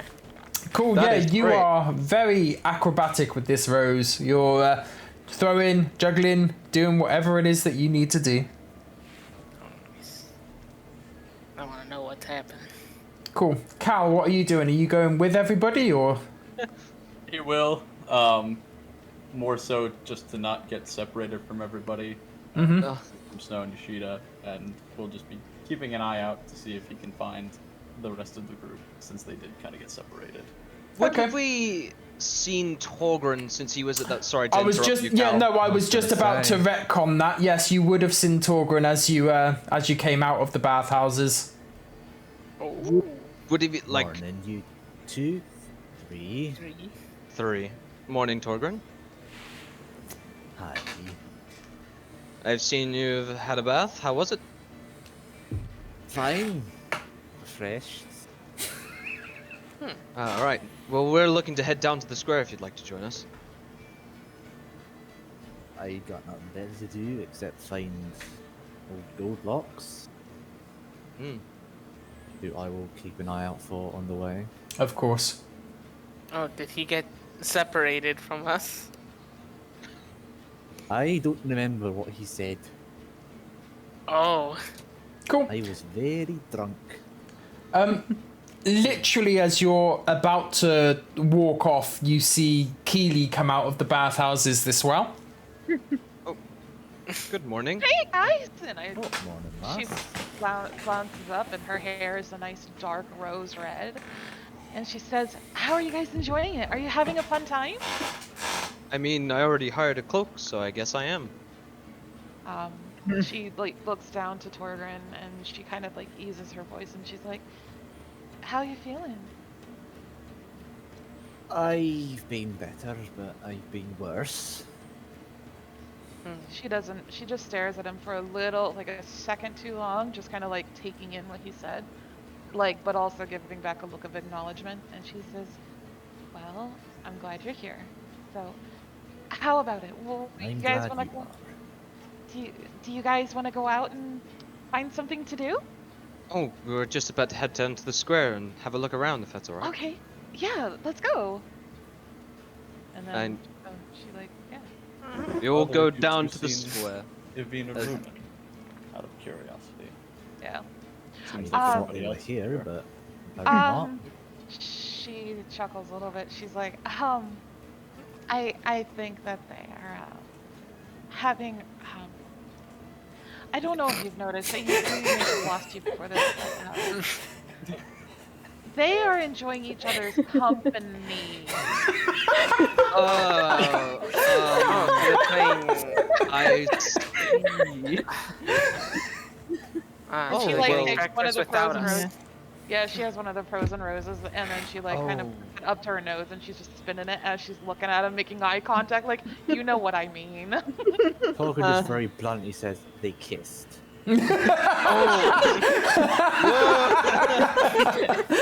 I really hope it was just the one set of lips. And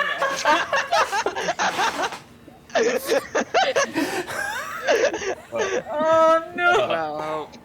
Well, I can't. Oh, my stomach. You just hear like a okay. From like Yeah. Izzy understands. I guess they had eyes for each other, so. Well, that's I'm good. Yeah. It's great for them. Great for them. Yeah, I think so. I mean, I guess they'll eventually bump into us at some point. I mean, how big is, Wintergate? So we'll probably come across them at some point. But sure, let's go down to the market. I got another place I'd like to stop off later, but I'm gonna give it a little bit to warm up first, and then I'll head over. So let's go. That's no problem. Let's go. place Cool. must look pretty big. Yep, as you're Dimly behind. As you're walking down the streets, you see a crowd go by with one of these huge, like, dolls on wooden poles, kind of dressed to decorate, to look like Sune with red hair and dressed in robes. And as they go by you, they say, "Life and love be with you! Life and love to you! Life and love to you!" Is there like a lot of dancing happening around this thing? There is, yes. I'm getting in on that. I'm just gonna jump in and I'm just gonna start jumping around and giggling and, you know, being all excitable. Okay. You I'm getting in on this. you start jumping around on one of these things, and you kind of see through the crowd another sort of male tiefling come up to you, probably in about his 20s, about 20, 22, 23, and he just kind of looks up at you and extends his hand, and there's a rose in it. She does. Okay. She stops and she like looks at the rose and then looks at him and then looks back down at the rose and then she slowly takes it. So. Okay. Yeah. Cool. If you give me a charisma check, please. No problem. 14 plus 5, 19. Nice. Yeah, so as he gives you the rose, you do notice that this rose does start to melt a little bit. My thaumaturgy immediately and try to keep the frost on this thing. Nuh-uh, bitch, nuh-uh. So he looks at you, and let's get a perception and an arcana check. Deception Let's for see. me. Yeah, go for deception, yeah. Oh, nat 20. Come Oh, on. nice. Woo! If I have to be a performance, it's a 25. No, that's fine.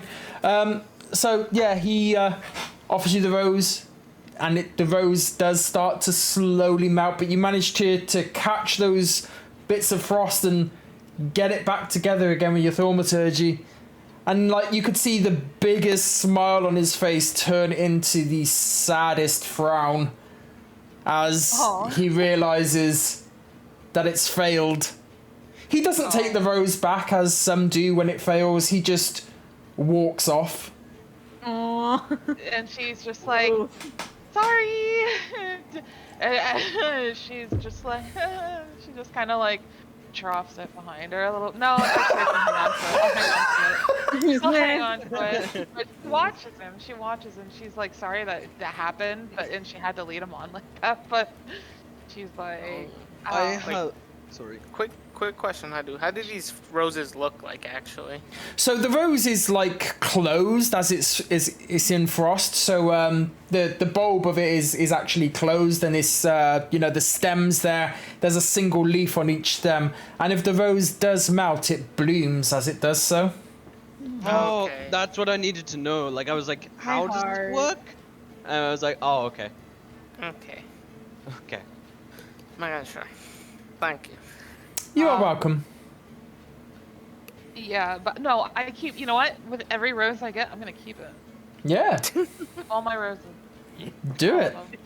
She's now gonna be the one teen in high school to have all the high school love letters.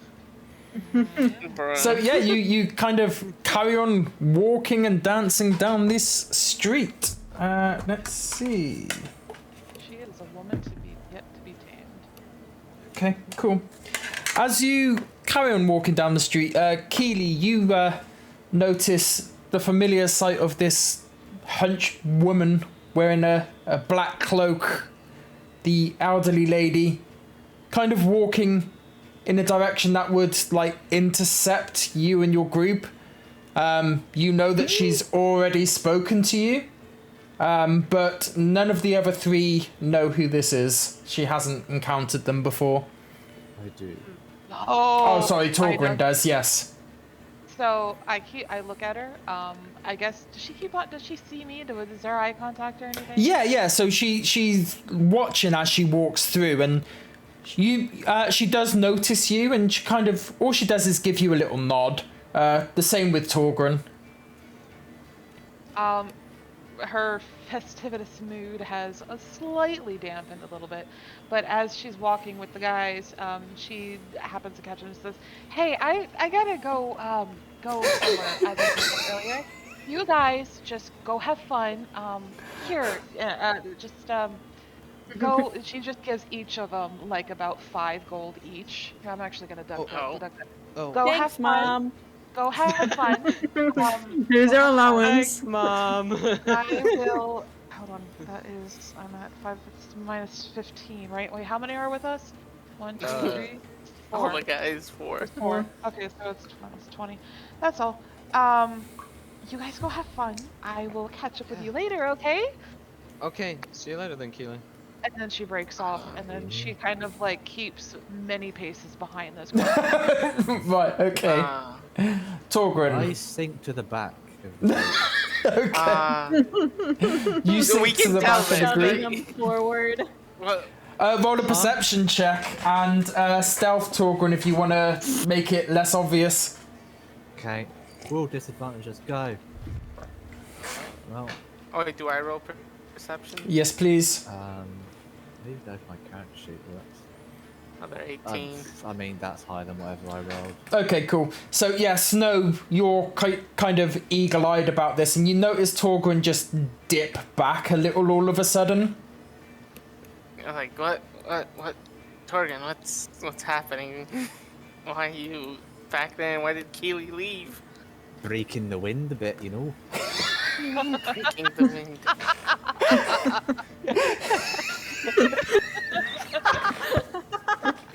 Roll a performance check. Okay. That's actually pretty good. That was. I'm actually, I don't know what that means. So Snow doesn't know what that means. What does that mean? Try I and have guess. negative to charisma, so that makes it 13. Okay, Snow, give me an intelligence check. Oh, I'm not too good at those. Hold on. 12. Yeah. So as Torgrin drops back, you kind of think that he's trying to say that he's farting and just wants to keep that smell downwind. Oh my god. And you believe farting this all over completely. my mouth. Yeah. It's like, Don't you have silence anyway? No. Silence. Spells on it. Never mind. I was gonna say you should like cast silence, you know? Never mind. No. well, okay. Then why did God? Who cares? It's Keely. You're right. Last time I followed Keely, it went bad. Yeah. Yeah, maybe we. Yeah. I wouldn't Okay, recommend yeah, it. yeah. No, Devices. I wouldn't recommend it. I'm not gonna go chase after them. I have a festival to go enjoy as I throw the Yes! rose up in the air. I'm so proud of you. I'm so proud of you. Go get it. Nice. You're right over there, Cal. So as you're continuing to walk down the street, this old lady with a black cloak, a heavy hood over her head, hunched back, approaches all three of you, and she looks at Snow. And she kind of looks directly in your eyes, Snow, and she says, Awful. I see ruin in your family. The burdens of the wealthy class are dissimilar to that of ordinary men. Status is something that you want to preserve. This is true. She kind of pauses to wait for you to answer. What? How? Who? I know. Excuse me? Who are The you? violation. Oh. Violation. My name is not important, I just wish to help. But what I can tell you for free is there are two possible outcomes for this path of gaining wealth and the things that you desire. The first is being successful.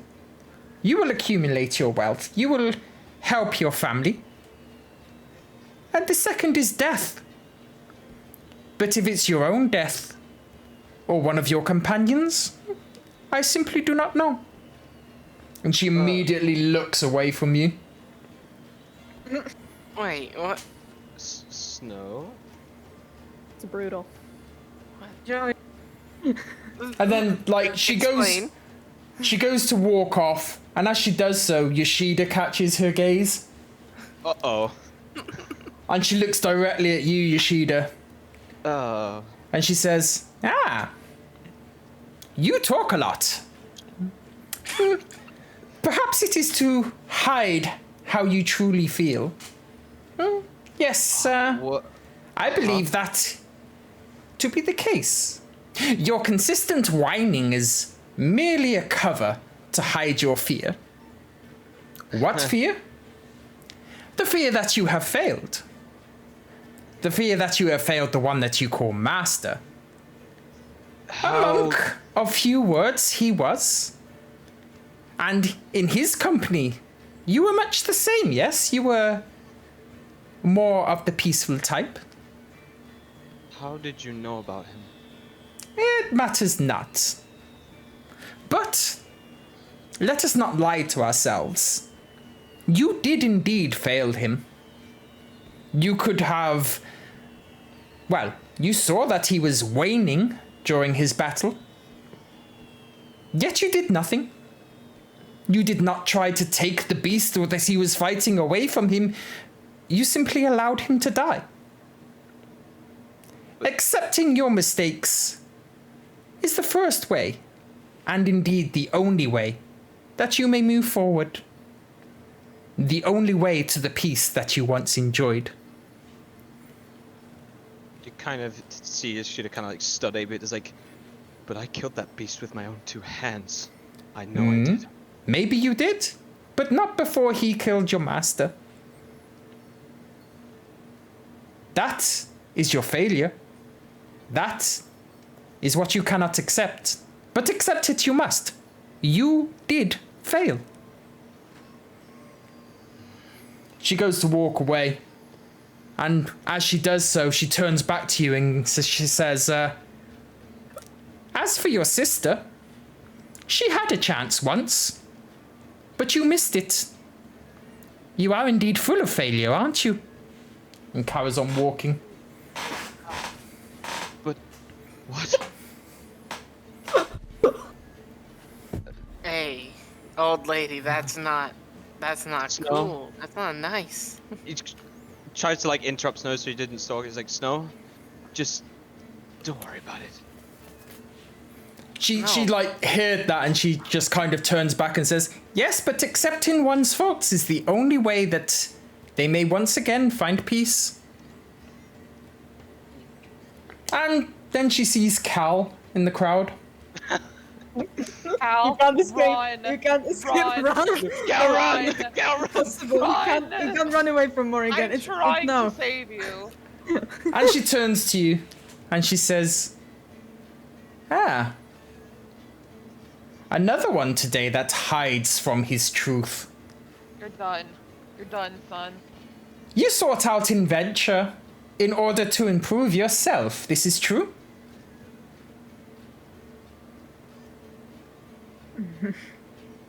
It is. How do you know?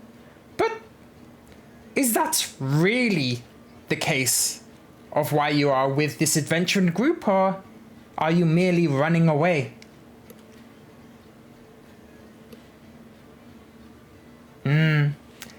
I see the flames in your eyes have diminished. And perhaps those flames from yourself that you may no longer produce. I see that forgiveness is your key. But you believe that it is her that should offer it, do you not? You seek her forgiveness. Or she should. Well, I put it to you that you must first be able to forgive yourself before you can accept the forgiveness of others.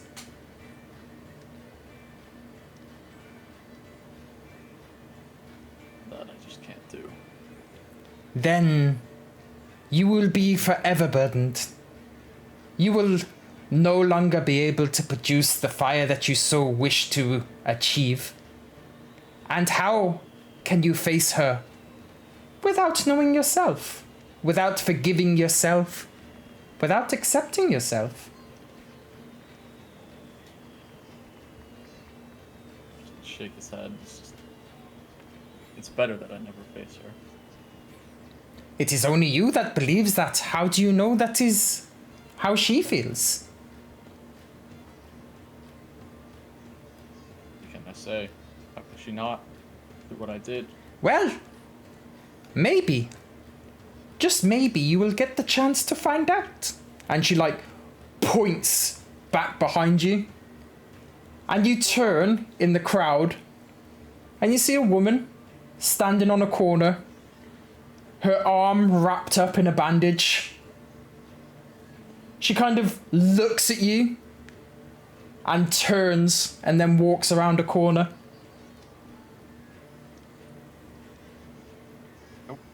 I'm turning the opposite direction. Nope. Not today, crazy hag Would lady. we question Hal? Would we have noticed this woman she was pointing to, and how Cal has immediately turned? Does it look suspicious? Give me a perception check at disadvantage. Oh dang! All right. It's a very crowded day. Don't worry, we're rangers, Yoshida. Perception. Come on, give me a good roll. I knew it, Hadu. I knew it. Son of a bitch. 7 plus 6, 13. You do not see this person, no. You see Cal turn, but you do not see who he turns to face. I question Cal like, Cal, what's with the sudden turn? I know she's upsetting everyone, but revealing our deepest, darkest secrets. This isn't cool, lady. As I look at her. Got that? Excuse me, but may I ask your name? You may. My name is Morrigan. I thank you. Yeah. I reveal hard truths, but the truths are the only way that you may proceed. The only way that you may burden your souls, or unburden your soul even, and proceed on your journey. Thank you. You are welcome. And she walks away. What? As she walks on the back of her cloak, you see a picture of like a waning moon, like slightly glittery. Did you just thank the crazy hag lady, Yoshida? Why? Like she said, she's told us the truth, no? Yeah, I but needed there's- that. Did me right out. Yeah, but it should have been in private, not air out our dirty laundry into the public. Yes, but it's so crowded here, barely anyone can hear us. And if they do, they get a snip. A snip. Plus. This. What? Just. Don't worry about it, okay? I'm sure she meant no harm at all. Are you sure? Mm. It seems like that one is airing out the back, and the other one left. As she carries on walking down through the crowd, she sees you again, Torgrin. Oh shit. See, that's what I mean. Do we see? Round two, man. And Do we she see? looks at you. She says, where is it? Here it is. She says, I see the suffering in your eyes. I see the screams of the night. Those that you drink to try and find a moment's peace from. But be silent, they will not. That mistake you made hundreds of years ago. Is there proof that it was indeed you? Or are you merely believing the words of others? Yes, your work failed. but others were working nearby. And what exactly was the object that you were building a vice for? You were told what it does not. But perhaps it was of your craftsmanship failing. Perhaps you did indeed cost the lives of thousands. Who knows? Making peace with yourself is the first step to your recovery. She goes to walk, and again as she does, she turns back to you really quickly and she says, "Ah, yes, the son. He changed, did he not? Became less of your son and more the son of another. The son of someone with great power. He would be wise to escape that destiny. But I fear for him, it is already too late." And she kind of taps you on the back twice, and as she does, she says, by the way, your friend came to see me last night. She doesn't look too good. She's at the temple. And carries on walking. Bye, bitch. We noticed the talk between Torgren and... Perception disadvantage. I'm not gonna go through this pain again, but I will try anyway. Let's try. Superpower activate. Yeah. I'm also gonna superpower. 20. Nice. Okay. I'm a ranger, baby. I'm only good at perception. Yoshida, what did you get? 16. 16. So, you both do know, and you both hear little bits, but Yoshida, you heard pretty much the whole conversation. Ah, I see. Wouldn't it be Snow? Sorry, More. Snow heard the whole conversation, not Yoshida, yes. Yes, no, good job. Snow, do you know what they were going on about? Let's go to the temple, actually. Oh. It seems like... I'm assuming... Ivinnes... Right here. Oh, hi Torgren. Bastard. Snow says we might want to go to the temple. Yeah, sorry, heard Torgen, you, for... fag. Yeah, sorry for peeping in, but... She puts me on edge at the moment. I can see why. Aye, when she arrived, I conveniently needed to clean out. What? What? Alright. And I walk up to Temple District. Okay. Yeah. Temple. Yeah, I'm assuming I'd follow I'd follow Morgan back to the temple anyway, so I'd probably be there too. Yeah, absolutely. So the way that you broke off was coincidentally the way to the temple, so you're already kind of ahead of everybody. Morgan herself isn't going to the temple. She's carrying on down the main street, probably looking for her next victim. Yeah. But yeah, just carries on to the... You all carry on to the temple district, and Keely, you get there first. Hooray! I'm here. Ta-da! Cool. Surprise! I'm here. Let's see. So, Keely, when you get to the temple district, you see a fairly young human female. She's in her late teens. Of an average height, around 5'5", long brown hair. She is also wearing a black cloak, and you see a waxing moon on the symbol on the front of the cloak. And she comes to you and she says, hello, how may I help? I want to roll intelligence about this symbol on you have going on. Can I? Okay, yeah, roll intelligence. Oops. Yeah. Alright, let's roll inside the thing. 17. 22. 22. Yeah. Cool. Yeah, you think back on it all, and you think that it's symbolism of the triple goddess. Yes. Yeah, a maid, a mother, and a crone, symbolized in the waning, the waxing, and the full moons. The full, yep. Okay. I was just seeing if I happen to know any of their customs from that intelligence Yeah, check. sure, that's no problem.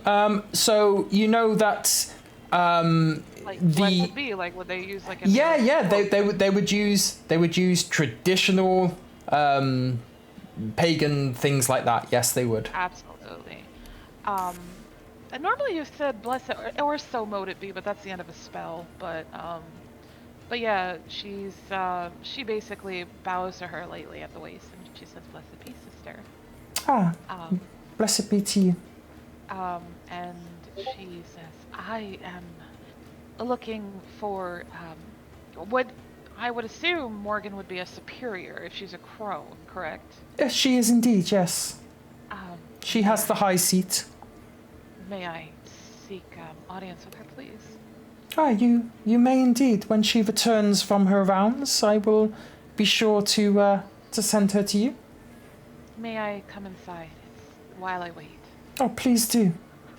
And then I go inside, if she allows me in. Yeah. She kind of motions you to walk into the temple, and as you walk inside, the first thing you see is Ivinnes and Lumen, just kind of on a bench in the center of the room.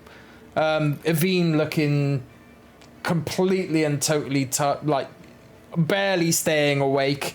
Lumen doing her best to kind of console and comfort her for whatever reason. Well, I get excited that I see them, and I go to walk over to say hello. It's like, hey guys, are you here to pray? Erin just looks dead, like staring ahead of herself, just not reacting. Yeah, we're just praying. What are you doing here?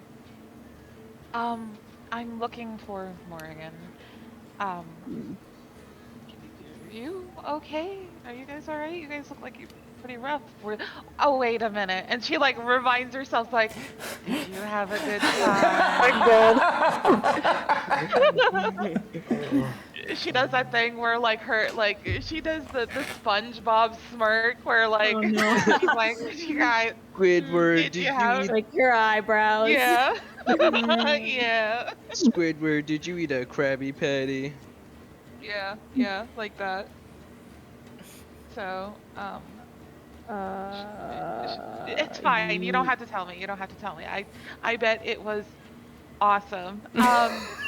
But really, you guys should go find some rest. I mean, if you want, I have a room back at the bathhouse that I could send you to if you guys wanted to get a shut-eye or something. Are you guys okay? You look a little sick. Yeah, it was just my first time, so you know. I see.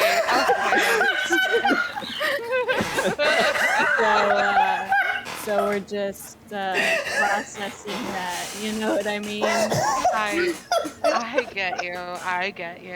Don't worry, Ivinnes, I got this. He says that Ivinnes has this like haunted house like that inside. Don't worry, I have this handled.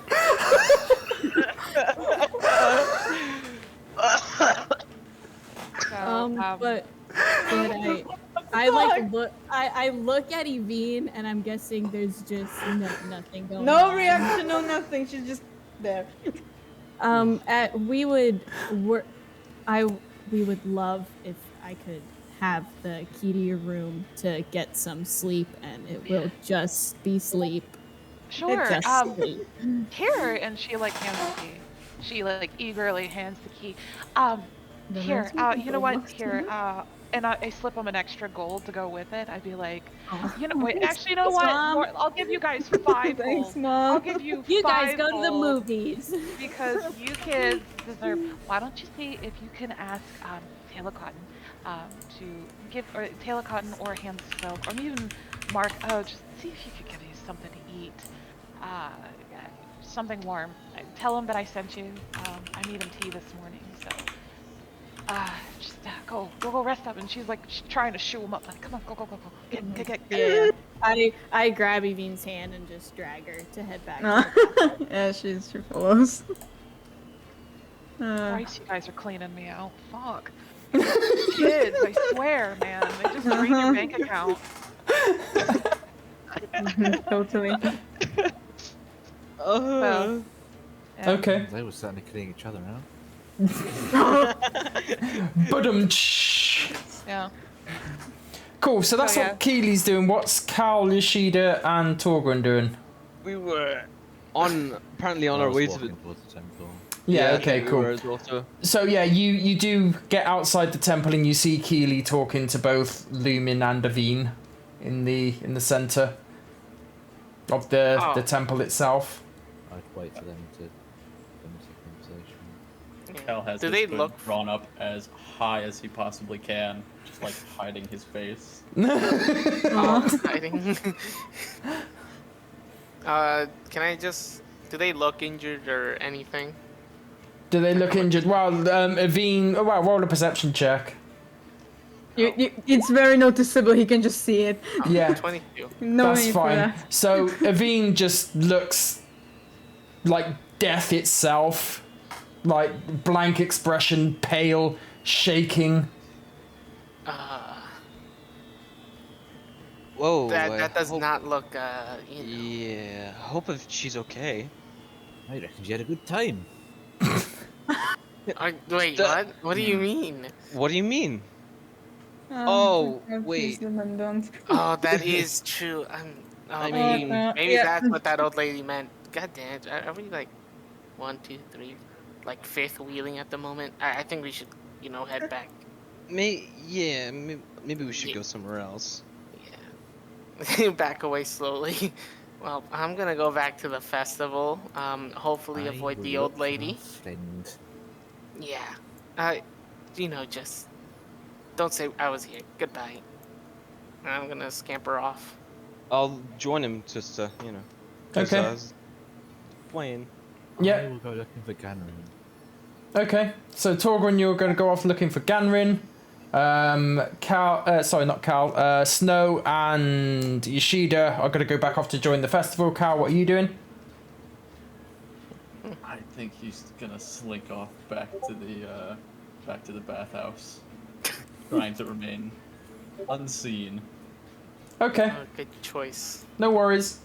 And just while everybody's doing their movements, we'll take our second break. No What worries. the fuck? Oh my god, Keely. Yeah. I know. That is amazing. I know. Yeah. Ever since I saw that message, I do. Oh, when's the last time you've seen her? I know where that's going. Oh, indeed. Anyway, I'm gonna grab a drink and things. I'm gonna pee. Oh, and that god awful roll. So, Lumin and Ivinnes, you head back to the bathhouse, right? And as we're walking, as we're walking, Lumen's like kind of dragging her, and she turns back and she's like, "I don't know why I said that. I didn't want them to ask. I know that wasn't the right thing to say, It's but fine, I Lumen, just." it's fine. Calm down. She's just walking. She takes you to the bathhouse. Okay. Oh. You get back to the bathhouse, and Mark of Life is there once again. He says, yes, welcome back. You are taking part in the festivities? No, we have a key. We have a key.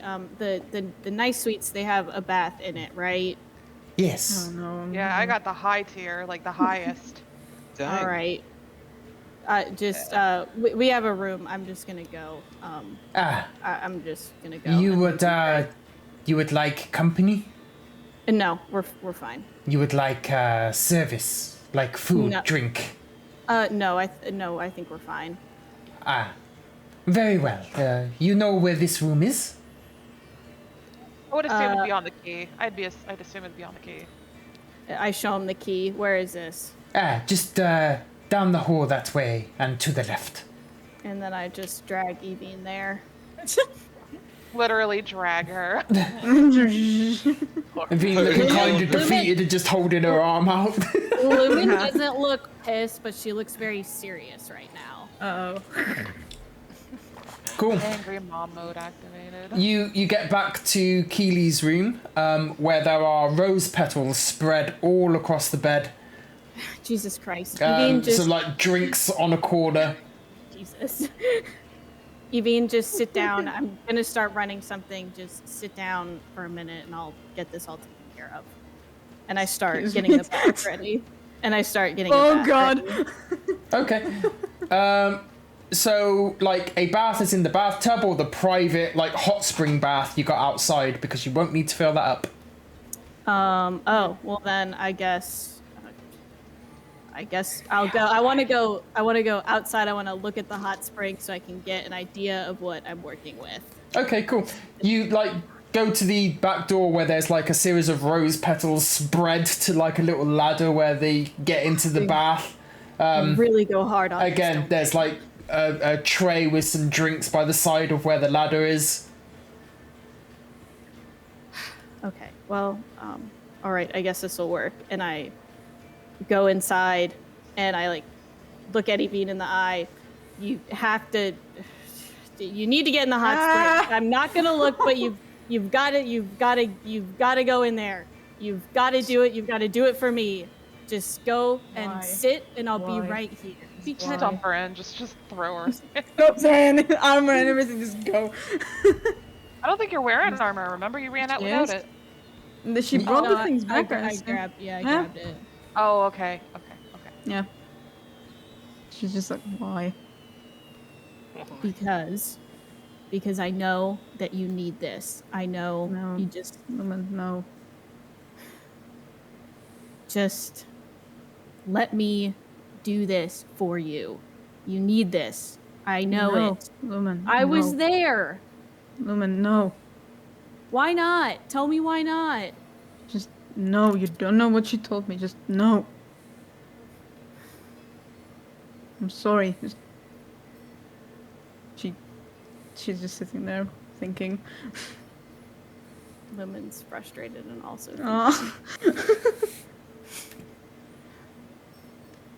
Okay.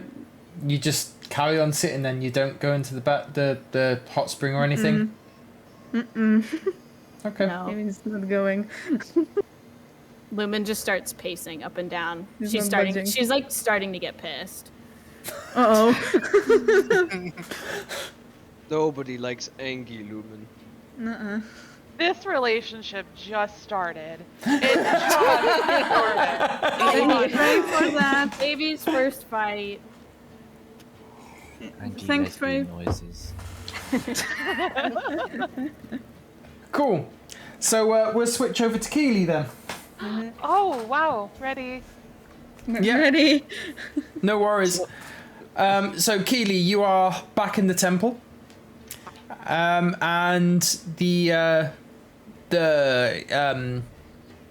first female that you saw comes up to you again, and she says, "Morgan is on her way. If you wait in the room to your left, she'll be right with you."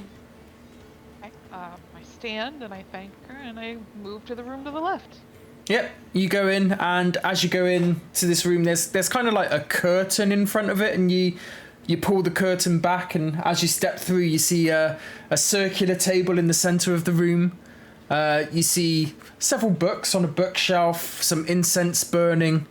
You see like a crystal ball in the center, as well as some like cards spread around one side of the table. And as you sit down at the table, Morgan comes in, and she sits down opposite you. She looks at you and she says, your troubles I have already revealed, but you come back seeking more guidance. This is true? She keeps quiet, but she she modestly nods. I see. And how is it that I may help you?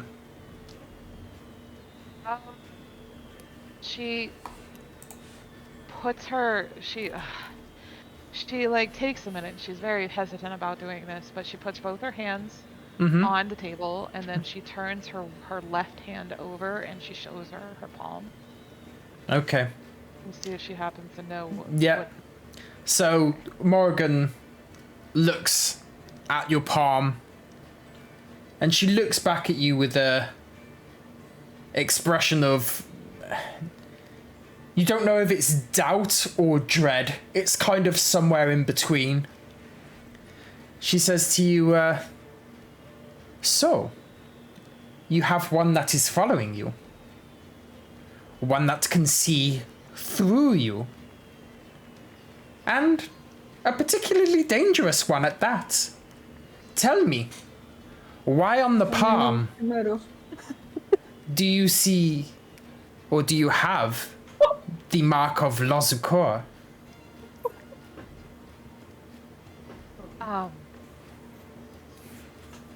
There.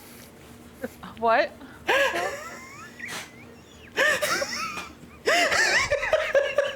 What's happening?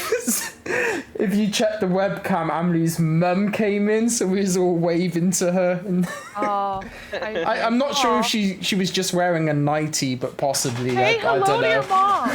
Say hello to your mom. Say hello. She's saying hi, everyone. Uh-huh. Oh. Steven says the same Hello. thing. Steven says the same thing. Steven says, say hello to your mom. That we all say from. Anyway, okay. Yeah. Okay. So she says to you, she says, why is it that in your palm you bear the mark of Lazukor? Funny is, life is funny that way. And then she just kind of laces her fingers together. She says, life is funny that way.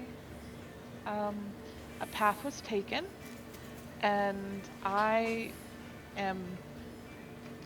She just falters with her words. It's just, I'm gonna be honest with you. I really hope I know what I'm doing. Ah, well, I hope you know what you're doing too, for a death god is a bad omen, to say the least. And this one is following you so closely that I can almost hear him. And while you bear that mark on your palm, he may see through you. Funny that everyone associates death as a bad thing, including you. And she starts to. It almost sounds like she's trying to defend him a little bit. She says, It's not that death is a bad omen in itself, but depending on the god of death, the omen can be good or bad. Death can mean new beginnings, new starts, but it can also mean tragic ends. And she says yes, but I think we all know that there is a.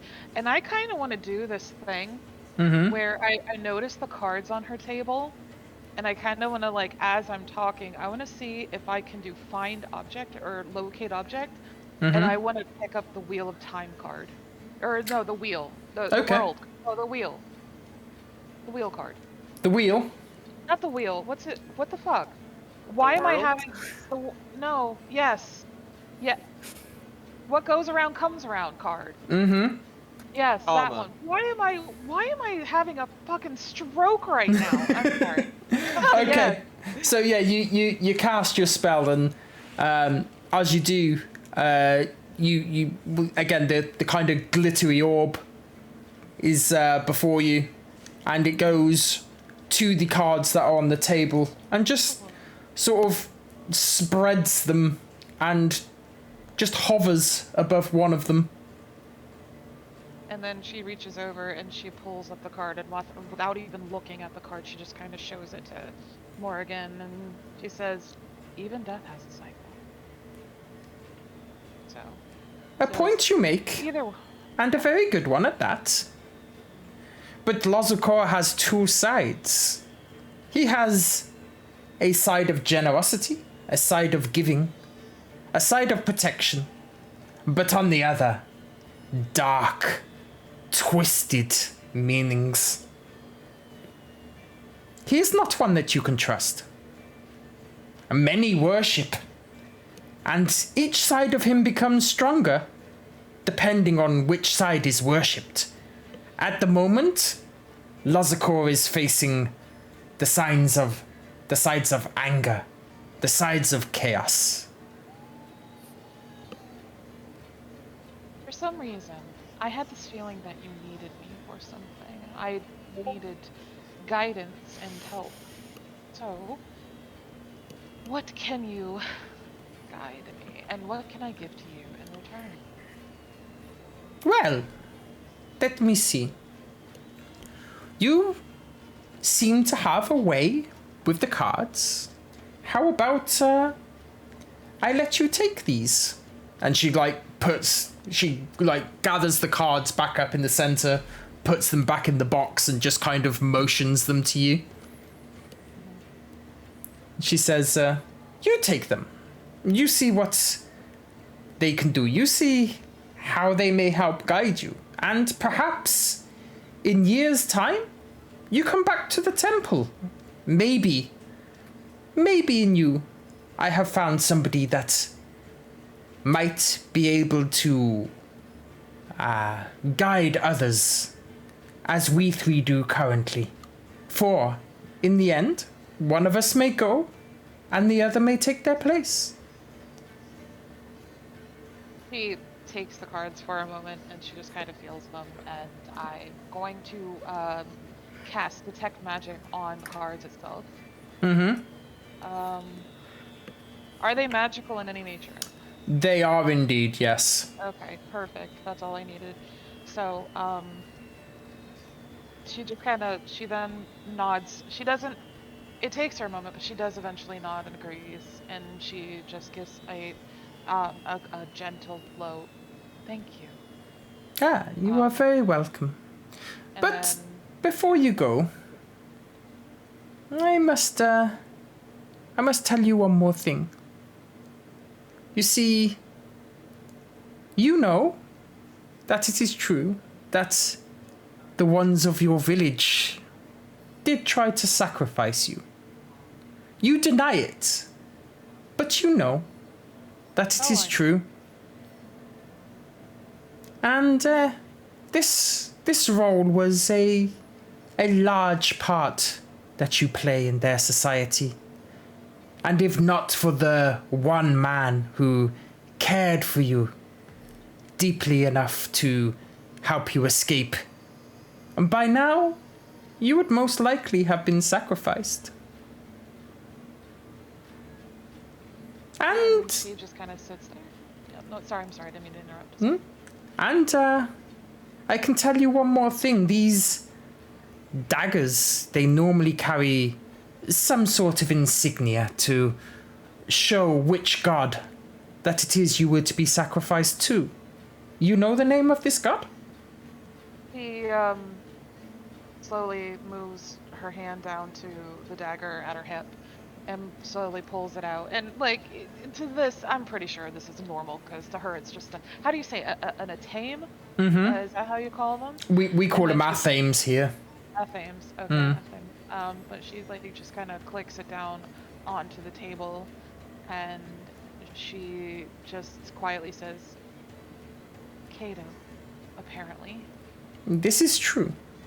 For the longest time, it was somebody else, but lately I found Cato out. takes many forms, but in this she is at her strongest. She is a goddess of the seas. She is a goddess of chaos, of death, and of destruction.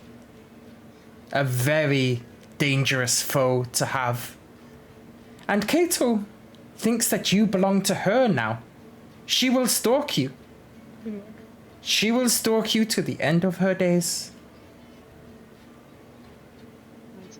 As she says that, she looks back up, and there seems to be a fire in her eyes, and she says, then let her follow. And then she'll eventually stand, and then she'll bow to her. Mm-hmm. And I said, I thank you for your time and your wondrous gift. You are welcome. And then she doesn't say much, and she leaves. Okay. Yeah. So let's see, where are we going? You two are already there. Torgrin's looking for Ganrin, so let's go to Yoshida and Snow. Oh shit. So you're walking back into the festivities. Oh, and Cal, you went with them this while, yeah? You ventured off afterwards, but you still went? Or did you wait for a little second? You're muted. Yeah, I know. I was just flipping down to unmute it. Cal actually shuffled his way back to the bathhouse. Back to the bathhouse. Ah, yes, I remember. Cool. Yeah, so Yoshida and Snow then. You're rejoining the festivities. You're walking around. There's people dancing in the streets, playing instruments. They've got these dummies. What is it you want to do? Dummies? What? Sorry, these dolls, not dummies. Dolls. I mean, mannequins. It could Mannequin. Yeah, be whatever. pros if you want. Mm-hmm. Yeah. Like, if there's any, like, carnival games or things like that, I'm down. Sure. So you have a look around, and the only kind of real game is one where they're just making these dolls and running and dancing with them in the street. That's it, really. There's no ball tosses, there's no hoops, there's nothing like that. Well, time to go dancing, I guess. I don't want to be a downer at the party. Okay. You're not wearing anything red, are you? No. Okay. Cool. But you did take one of the roses. Yes, I do have one. That Okay. I'm constantly just playing with. Yeah, you remember you saying that you keep tossing that up in the air. Cool. Camera, ciao. Bro. Sorry. So, yeah, no problem. So yeah, you're going around still tossing this rose around in the air. Where you see another female dragonborn about the same age of you approaches, and she says to you, you are taking part in the festivities. Just looking, not, the other half. The other half, so you already have and she's kind of tapping her fingers together. You already have a partner? No, not really. More like, not allowed. Not allowed. You are too young? Yeah, Snow kind of shakes his head. And he says, no, I'm from a noble family. All of this is prearranged for me, unfortunately. Oh. And and she's like rubbing her face a little bit. She says, are your family here with you? No. But, Have you ever heard the expression, what happens in Wintergate stays in Wintergate? I'm not familiar with that. What is that exactly? Well, it means that you may explore certain things that you would not normally do here, and, well, who's to know?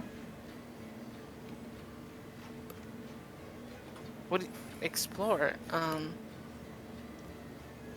Would you like to give me that rose? And she smiles. Oh, sure, here. Cool. I've been Wait, tossing it about. Would Yoshida also be there as well, since he's walking around with Snow? Yeah. Yoshida would be just kind of like, does he understand the point? Oh, Kind of sat there a bit not. slightly. I'd be standing there like slightly confused, like, Snow, you know what that means, right? It's a rose. Yeah, but do you know how the festivities of this place works? I got lost here. As long as I'm not wearing red, so it's fine, Yoshida. Okay. Roll a charisma check. Moi? You, yes. Yeah. 7. Okay. So yeah, she takes the rose and she's batting her eyelids at you. She's being like super flirty, but nothing happens with the rose itself. And she kind of looks down at it, and you see that smile turn to a slight frown, and she says, "Well, I guess it wasn't meant to be." And gives you the rose back and just walks off. See, Yoshida? Nothing. As I wanna I want to dragon breath the rose pointing upwards, Okay. like encased it in ice. Oh my god, that is such a so disrespectful. And then I'm gonna look at Yoshida and say, "See?" And I kind of like hand it to him, not in like a flirty way, just hand it to him. Hold on, you're handing it to me. You're handing it to me. No, shut up, you. No. Listen, No, you gotta hand me the rose now. It's too late. No, yes. However, I'm doing it like this. Okay? I'm an just ice handing it block. to you, no flirty. It's in an ice block. And I'm gonna hand it to Yoshida, and I'm gonna tell him, I'm not meant to love, really. Let's just enjoy ourselves. Both of you roll charisma checks. Oh, for fuck! See what I mean? God damn you! Oh no! No, Damn. this is a bad situation. Get over here, Yoshida. Oh god, it's a nat 20. Are you The kidding dice me? don't lie. The dice don't lie. Oh. Okay, so Yoshida gives you this. Snow gives you this rose, and Yoshida, as you take it, it melts instantly, super quickly, and the rose fully blooms as it does so. No. You're done, son. I thought I would destroy the thing. Take it as a walk away. Let's just enjoy yourself. No, right now Yoshida's just beat red. Just puts up his hood and goes. Beat red and puts up his hood and he just goes. He literally gets up close to Snow and says, "We don't say a fucking word." And Obviously, you know what would happen if my family finds out? They'll fucking ostracize me. Well, now what are we supposed to do with the rose? It's fully bloomed inside an ice cube. It never withers. No, it's always blue. Damn straight. Give it to me. Not I'll put it straight. in my backpack. I hand it back. Do we have to do a charisma check again, or? No, you do not. Oh god. Hey, The what shit happens? this campaign needed. Can I just? Well, I need another rose now. Thank you for doing this. Well, I would hand you mine, but again, something might happen. So. Nothing. I don't will want that to happen, happen. Probably. Exactly what I mean. Nothing's gonna happen. Just hand me the goddamn rose. Okay, It fine. melts instantly. I handed. As Snow holds out his hand, I've given the rose because he said he wanted it. Yep, cool. You put the rose in his hand, and again, it melts instantly. God damn it, Yoshina! I think this is your fault. You're the one who handed me the rose in an ice cube. Exactly, in an ice cube. How do you manage to light it? Do you think I know it's Light? magic? It's Blue magic. Yes, it's magic. I thought he was gonna die when I, What? It's gonna be so cool and ambiguous, but god damn it. Well, it still looks nice anyway, even in the ice cube. That's true. It is in the ice cube, and now we have this very lame-looking one, and I'm gonna try and dragon breath that one as well. Okay, yeah, cool. You dragon breath the other one, and the ice encapsulates it for a matter of seconds before it remelts again. Both of the roses. I see. God damn it. Well, There's you nothing have we one, can I do. have one. Yeah, we'll just play it off as that some women hit on us. Yeah, we'll play it like that. Yeah, exactly. And we just, Actually, I put it in my bag. I'm gonna They're go so over. in the closet. I'm gonna pull Yoshida to the corner and basically just whisper to him, "Hey, do you think if we make a bunch of them, they'll think we're like, super popular?" No, we're not gonna go with that idea. God How damn about it. we But just never speak of this again? Sure, you keep one, I keep the other. Yeah. But I get the original because that one was mine. Here you go. Yeah, I put it in my backpack. I have mine in my backpack too, though. Oh, now there's Yoshida. And Yoshida, at this instance, decides to pull his hood pretty much over his face. in That's beet not red. fair. He is in a bright red cloak, beet red. It's like literally almost matching colors. I would imagine. Love wins. Yeah, Love I wins. think I ship it, yeah. my cold proof clothes probably has, a jacket, right? Mm-hmm. Even Yeah, so, I'm gonna put the hood on that one on too. It's like, all right, let's onward, eat food and stuff. Cool. Yeah, you carry on to the tavern where you will go and get a meal, I guess. Why not? Date! date night. Yeah. Date, Date, a bromance, date, a bromance, date, It is the blooms. bromance. a bromance blooms. Dude, Cool. the rose Cheetah melted comes because back. you decided to hand me a damn rose. You shouldn't have, you shouldn't have batted your eyes that way, dude. It's your fault. You rolled the nat 20, not me. I didn't need to roll the nat 20. The dice have spoken. Okay, well, Cal, we go back to you. On the way back to the bathhouse.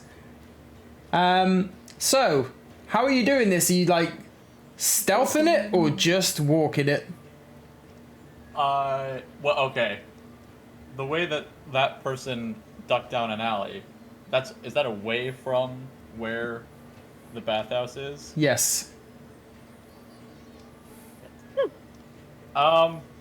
No, I think he will still try to just cloak up as quickly and quietly as he possibly can.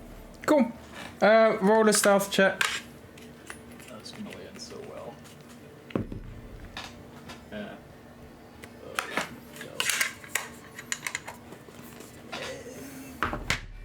13? Okay. So you're walking down the roads, down back towards the bathhouses. Give me a perception check.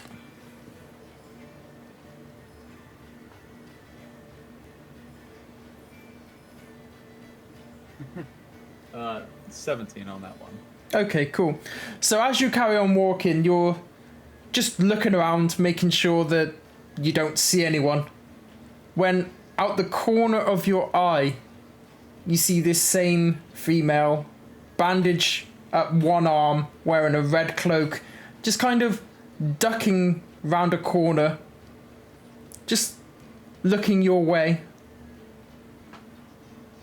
I dead sprint and use 2 key points worth of Step of the Wind to sprint my way back there. Okay. So yeah, you start running off. Still kind of looking behind you. You see this woman. She's running after you. She can't keep up with you, but she is running. And you kind of, as you look back, you see briefly underneath her hood this scar down the left side of her face. Yeah, just still running. Yeah. So he's not having it. You carry on sprinting, and eventually you lose her as you get right back to the bathhouse. Cool. And what do? You go inside, or? Yeah, he'll make his way up to the kind of front counter. I can't remember the name of the person who works the front. Yep, sure. So you go up to the counter, and that's where you see Mark of Life, this black tabaxi with red eyes, sort of parted short hair. And he looks back at you again. He says, yes, you are back. How may I help? He's surprisingly a little bit winded. But he'll just kind of stammer out, just how much for a private room? A private room. Well, we have suites and we have bath suites. The bath suites being the best ones that you can have. The normal suites are almost the same, but they do not have the private bath facility outside. So the suites are 8 gold. The bath suites are 10 gold. He'll drop down 11 gold on the counter and just say, I was never here. Something You like are- that. You are hiding from somebody, is this true?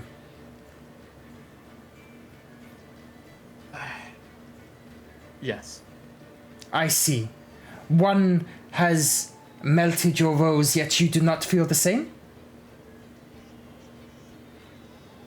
Sure. Could I get that key? You can indeed. Here is a key. And would you like some company? No. I see. Well, here is your key, and do enjoy your stay. The key is for the room down the hall to the right, first door on the right. Thank you. You are welcome. Proceed to that room and just... Yeah, I think he'll just close the door behind him and just immediately make his way to the, he'll throw his stuff down on the ground beneath the, like, hot tub thing that they have. Mhm. He'll take out his scarf, and he'll take off everything else, and make his way into the bath and just take out the scarf and wrap it around himself, and he's just having a good old cry to himself. Yeah, you get in the bath and you start having a good old cry in the corner of the bath. No problem at all. So, Torgrim then. To you. You are... Yeah? Can I just say, I really hope that perception check was to see their roses melting. You can indeed. Cool. They're looking for Ganron. Yeah, so you carry on looking around the festivities. It's obviously really busy. Where do you go to look for him? Did he say? You have the choice of the council offices, the shopping district, the temples, the healers, stables, fields, or baths, and of course there's the tavern as well. I'll try the tavern first, and if he's not there, I'll try the council. Okay, cool. So yeah, you go back into the tavern again. The tavern itself is really busy, and you do hear the familiar laughter of Ganrin. Let's get another ale then. No, oh yeah, yes sir, yes, no problem at all. And you just see him just chugging the one ale, slamming it down just as quickly as he picked it up. Where's the next one? And yeah, what do you do? I will... are there any other... Okay, he's sat at a table, right? He's just at the bar. Okay, right. I will also sit at the bar. Mm-hmm. Like, how many seats are at the bar? There's like 6 seats at the bar. Ganrin's got one of them. The seat next to him conveniently is open. All the others are taken. Okay, that's unfortunate. Okay, I'll sit next to him then. Yep, you sit next to him. And as you do, he gives you like a hearty tap on the back. Ah, my dwarven fellow friend, how are you? Been better. Nah. Well, it's a festival of life and love. What could be a better way to celebrate than that? I suppose you're right. So, you get any of those roses melted? No, but when I go back to the capital, I'm sure I will. Excellent, excellent. I got 3, and he like pulls up 3 of these roses, all of them bloomed up. No surprise there. Yeah, well, what I'm not telling you is these are old ones. Wasn't from this year. Nice. I'll order it out myself as I sit next to him. So, how's everything going? Everybody all right?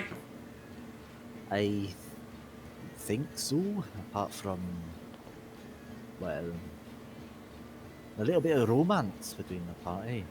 Yeah, well, it's a festival of life and love. What do you expect? Which ones?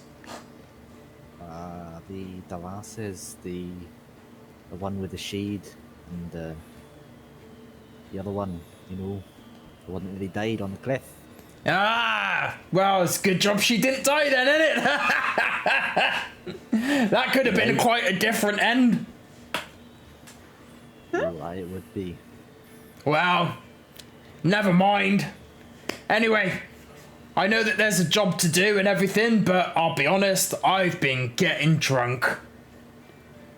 You're not alone there. I've seen me. Good, good. Well, we need to go to the council soon and ask permission to get something, so I'm gonna have a couple more ales, then I'm gonna go to the council offices and see if we can get our permissions. Alright then, I'll have a couple with you, then round out everyone else. Ah, good, good, good. Well, let's do that then. And he just orders in like another 3 ales each. And yep, you sit and drink for a little while. Cool. Anything else you want to say around that time? Not really, just a general... Just a general chit chat with him. Yeah, no worries. So back to Lumen real quick. So Ivinnes and Lumen, what's the situation in the room now? Apparently she's still pacing. Angry at me. She's just like mumbling to herself, like okay, just think, and she's just pacing and pacing and pacing. Okay. Lumen, roll a perception check for me. As a 19 plus 8, 27. Nice. Okay. Ivinnes, what was you gonna say? Nothing, continue. Cool.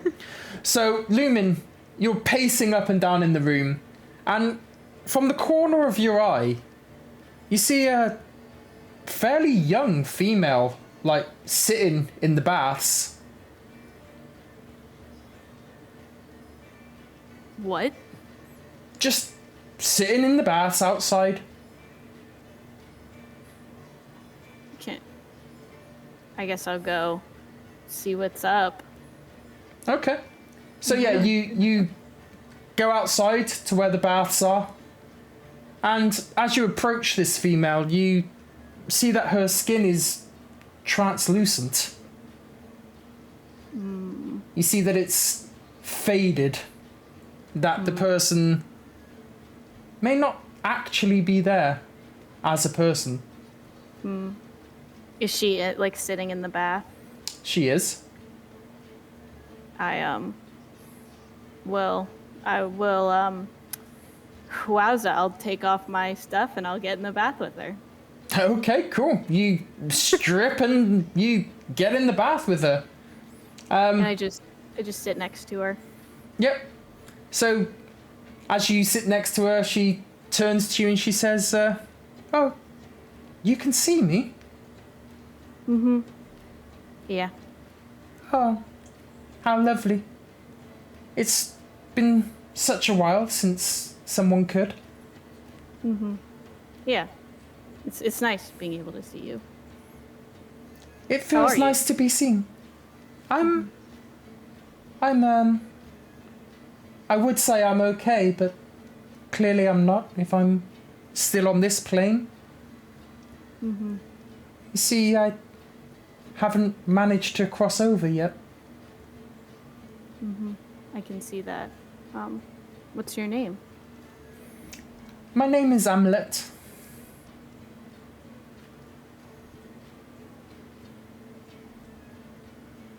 Have you been here for a while on this plane, wandering?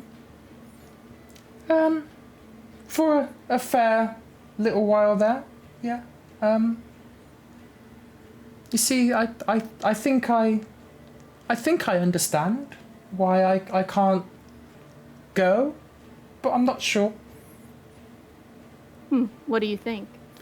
I always wanted one of those rose things, but nobody ever gave me one.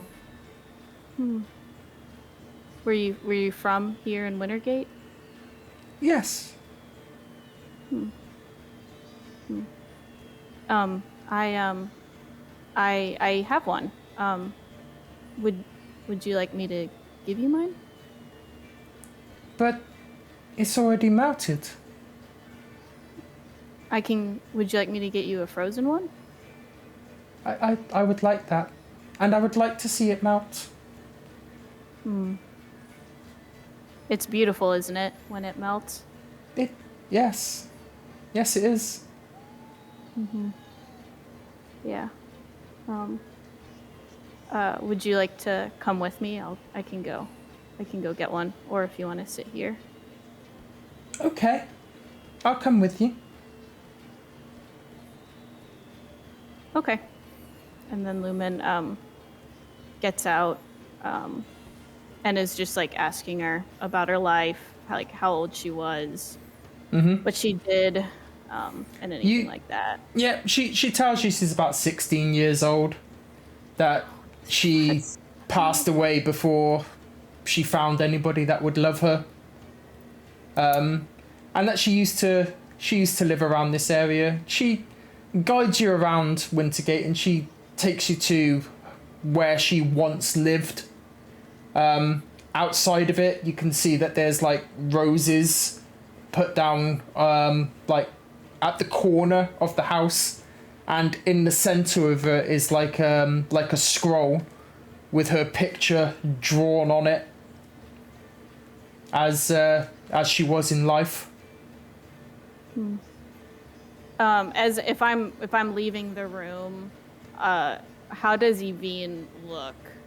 How does Ivinnes look? I would like to ask, like, okay, would I have any idea what's happening with my travels around and just general? Roll an intelligence check. Okay. Just check. I did tell her on the date this is what I did. That's true. So I would know. Okay, roll it at advantage then. Thank fuck. That is 17. Okay, yeah, you do know exactly what's going on. Okay. They're really throwing me curveballs here because I thought I knew how to act, and now suddenly I have to think of a new way. Because if we're walking out, I would go to Ivinnes and I'd like grab her hands and be like, "I'm sorry, I have to go do fine. this, but I'll be right back." And she fine. kisses you on the cheek and starts walking. Chuck squeezes your hands and just says like, "Okay, and good luck." As I'm walking out, I start telling Hamlet, I'm like, "She's really pretty, right?" Amlet like nods and agrees with you. Aww. Anyway, Yeah. she shows you to where the picture of her is, and these roses and things on the corner of the house.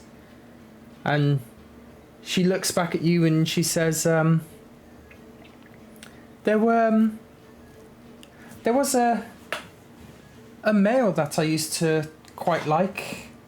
He used to come this way every year at the festival. He would play songs and have dances and be merry. It was this really nice, like, black tabaxi man.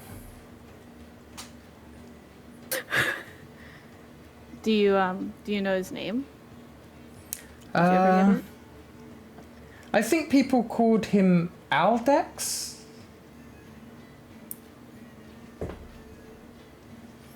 Do you know if he's here this year?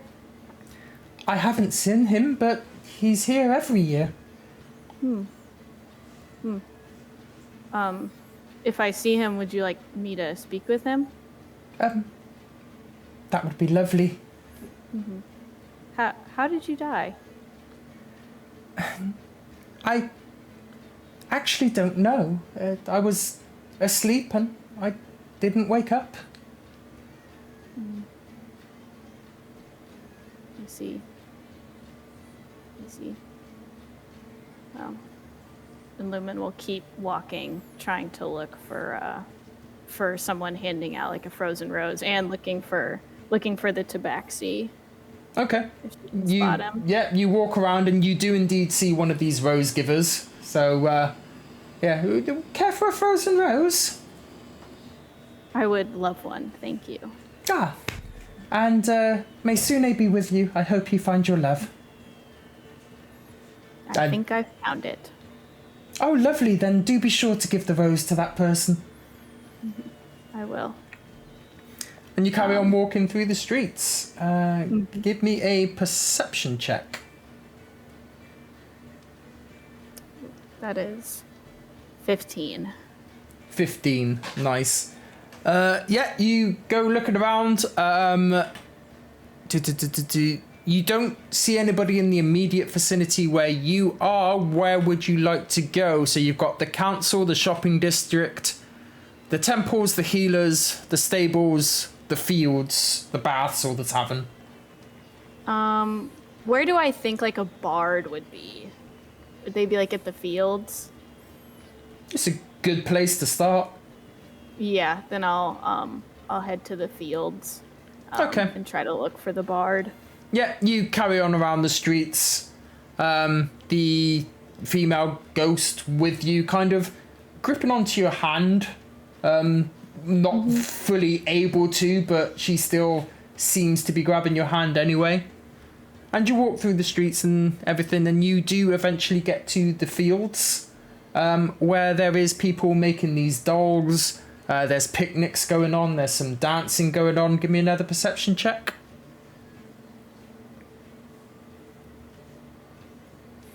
That is 23.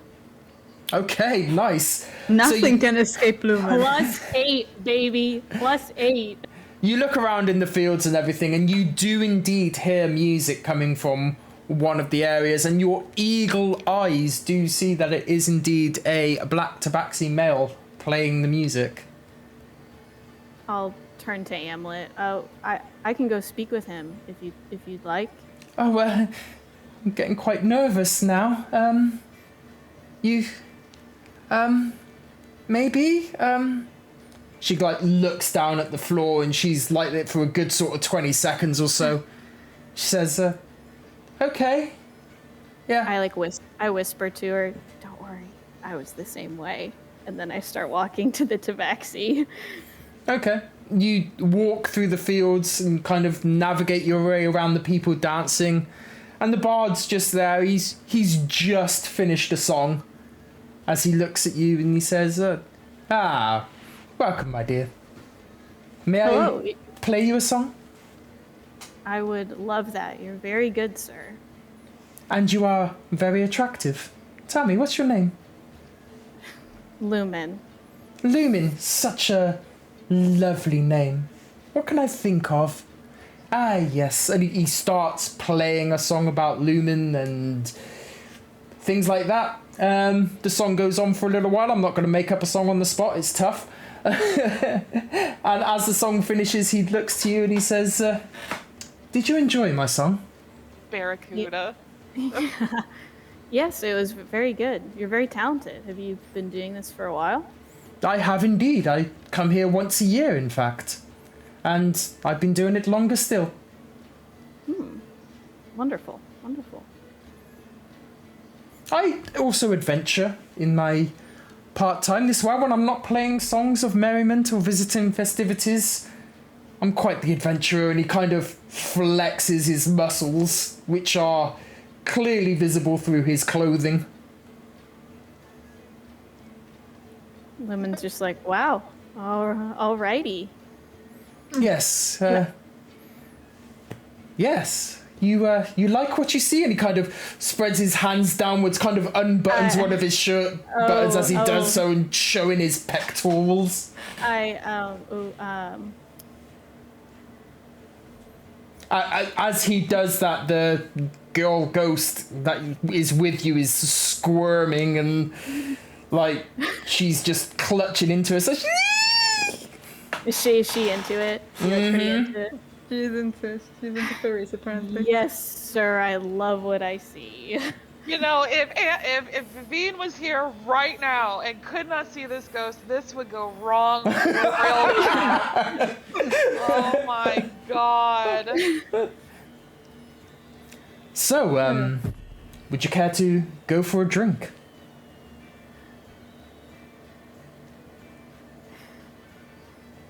I kind of try to peek over at Amlet to see her vibe right now. See her vibe. Again, she's clutched into you. She's like eyes closed. She's, I can't. Aw. She's adorable. I would love a drink. I would love that. Excellent. I know a good tavern, and he leads you to the tavern, the cold one. I follow him. Yep. You get to the tavern after walking down the streets. You enter the tavern and you see Torgren and Ganrin at the bar, drinking ales, discussing things. And Aldic says to you, it appears that there's no seats anywhere, but we can stand. Yeah, that sounds perfect. Excellent. I'll get you a drink. What would you like? Just an ale would be fine. No problem at all. And he walks to the bar. He gets an ale for you, and he brings himself back like a sherry glass with some sort of liqueur in it. And comes back, sort of stands by one of the walls, and he says, tell me about yourself. I'm a cleric for Saxvian, but I've been with this adventuring group for a little bit, so we came up here on our journeys. But I've traveled around and everything. I see. Where are you from? Originally from High Rhyme. Yeah. Lovely. And you've been adventuring for quite a while? With this group very recently, but traveling for like 7 years. How many are in your group? There is 7 of us. 7? So, Lovely. My sister's an adventurer, actually. She's been adventuring for quite some time now. Myself a little bit longer. She's quite an unusual one, plagued by some sort of emotional demon or something, I don't know.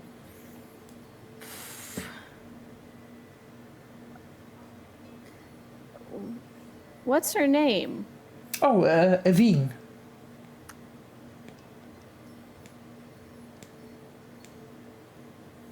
This is crazy. Ivinnes in my group. What?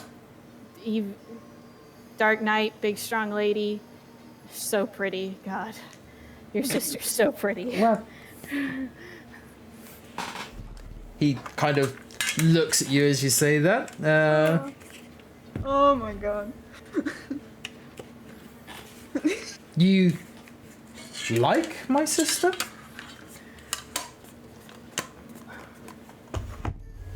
Yeah. Yes. Like a lot. Like a lot. So am I misreading the situation here? No.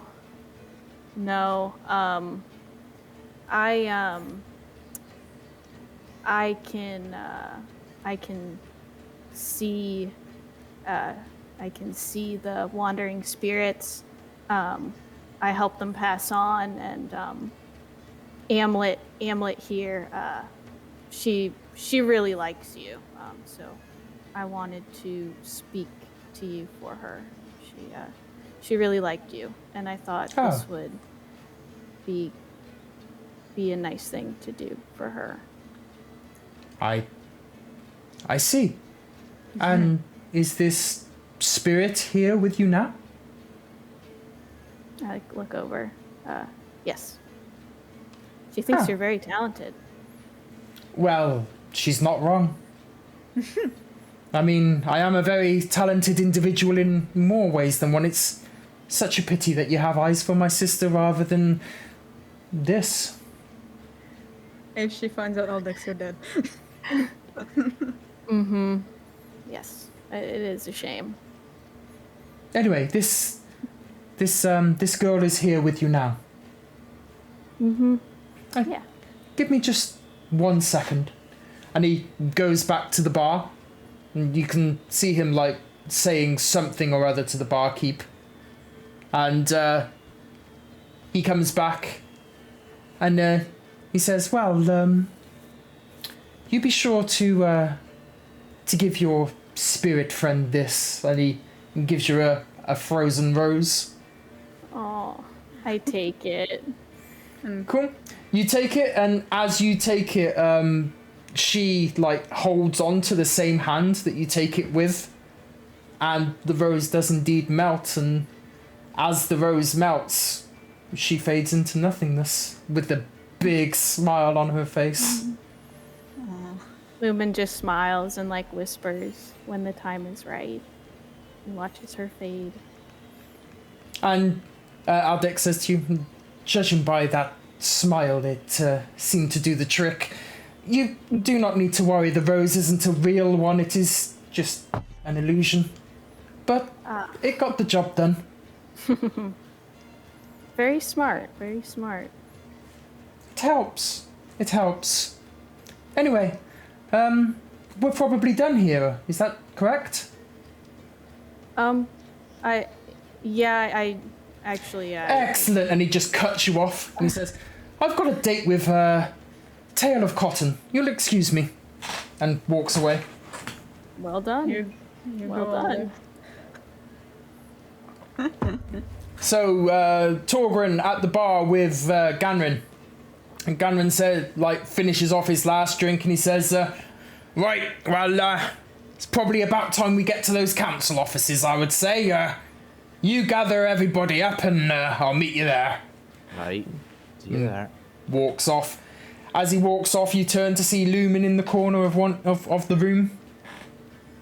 Lumen, where's Ivinnes? With the council offices. Oh, okay. She's still back at the room. Do you want me to go get her? Right. Make sure she comes when she's ready. Sounds good. And I'll start heading off. Cool. Torgrin, where do you go? Where might people be? I mean, I know that Snow and Yoshida were still out and about. Mm-hmm. I'm gonna go in the street and look for them next. Yeah, you go out into the street and you find Yoshida and Snow straight away just in the centre. Yoshida's got his hood up and Snow's acting kind of coy for some reason. Not entirely sure why, but you approach them. Right, lads? Mm-hmm. Yep. A bit red. No, completely fine. How do you know? Right then. Into the council offices. Why is Lord that? Ganrin. Ah, I see. We'll make our way then. Good. Alrighty. Cool. So you two go to the council offices. Torgrin, do you go with them or do you go looking for others? I will try and look for others. Okay, where'd you go next? Do I know where anyone else went?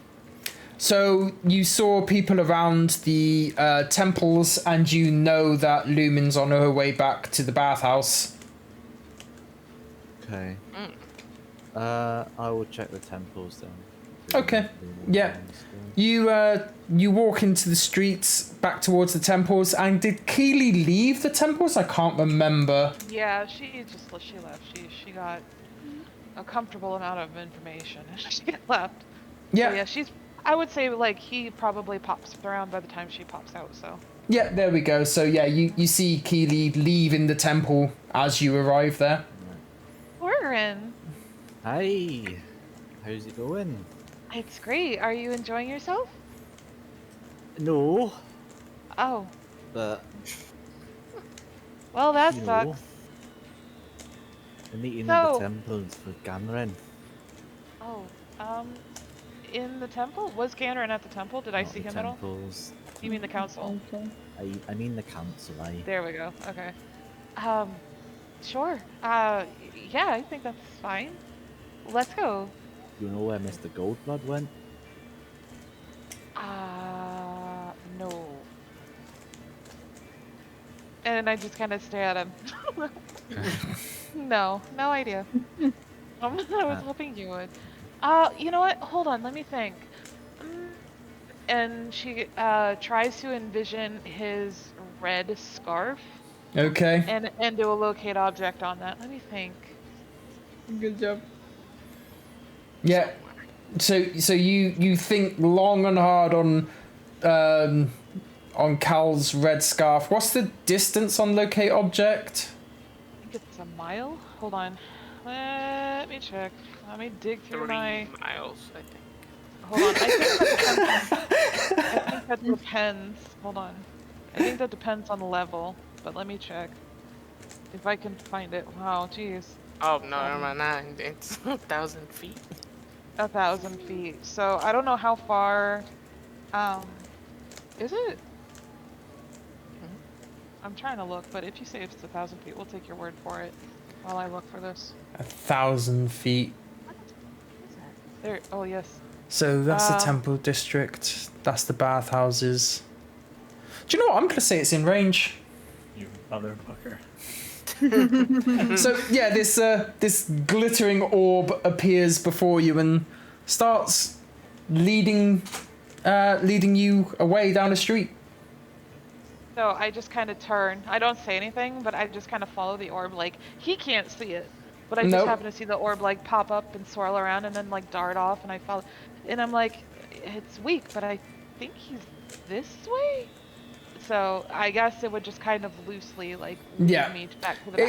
It is fading in and out of existence, so you can tell it's right on the edge of the spell. The orb's not as bright as it would be normally, but it does start flickering and taking you down the street. Torgrim, do you go with Keely or to the council? I'll go Yeah. with her. Okay, cool.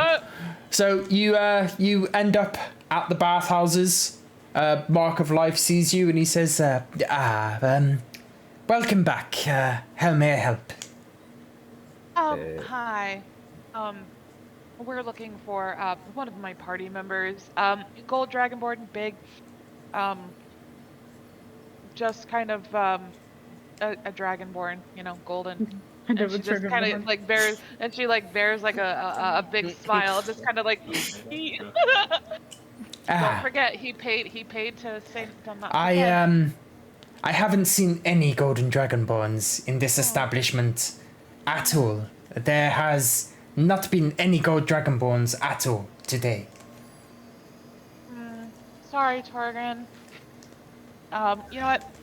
So I'm like sure. I'm not sure. I guess I don't have it. So where else do you think he would have gone?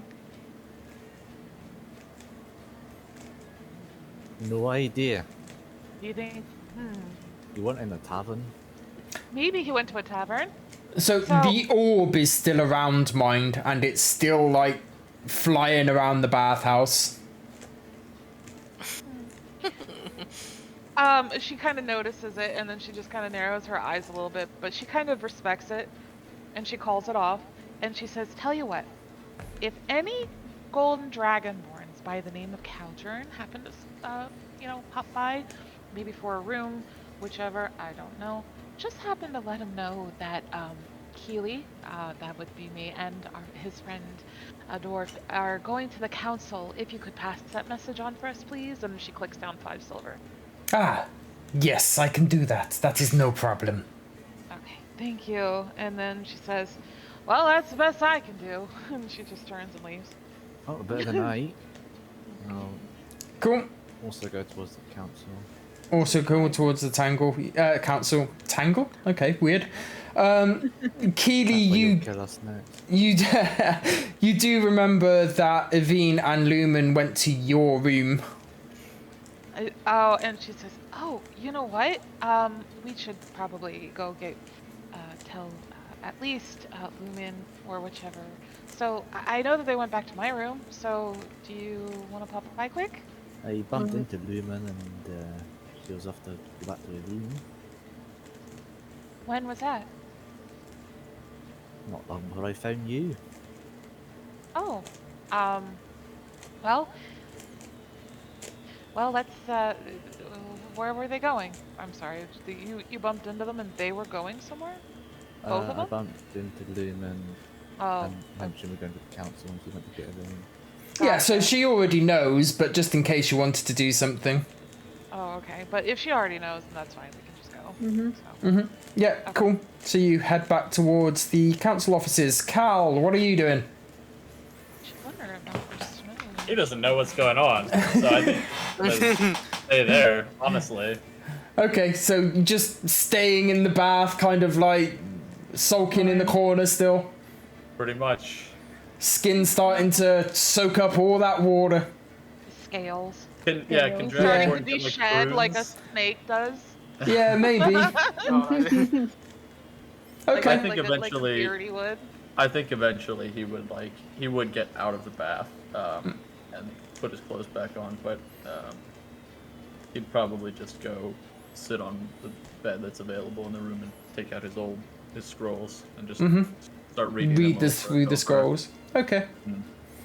No worries. I don't know if at any point like Mark would actually like swing by and just kind of slip a note under his door or something. I mean, quite possibly. Yeah, I was gonna go with Ivinnes and Lumen just for a second, and then we'll see what happens there. But yeah, Ivinnes and Lumen. So Lumen, you get back to the room. What am I looking at? What's the situation? Ivinnes writing something down. And when you come in, she gives you like this weak smile. How'd it go? Hi, how'd it go? It went well, really well actually. Your brother is here. Wait, what? Aldex. I met him. I talked with him. That's Sly, motherfucker. Of course he's here. Of course. We got a drink, but it wasn't like that. Just, you know how the spirits are. Well, maybe you don't, but I can tell you about it. I can tell you about it whenever. But I saw Torgrin. I guess we're all meeting at the council. So we're all headed there. All right, let's go there then. And as she gets up, she like gives you this little note that she was writing when you came in, and she's like, I don't love that. Break up by letter. No. Just started. Oh my god. That read would be it. really awkward. Yes. Read it next time when you're not so busy, okay? Okay. And she like gives you this quick kiss on the forehead and just walks off. Aww.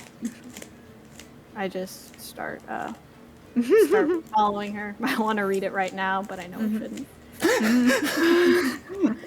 And as she walks by the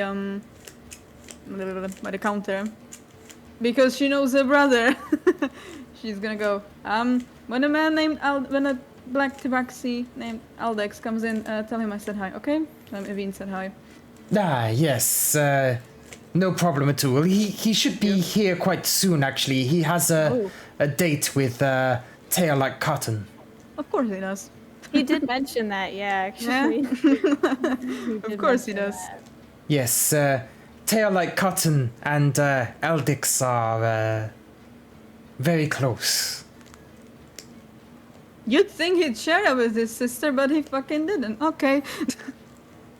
Never mind. Tell him I was here, okay? That I'm saying hi.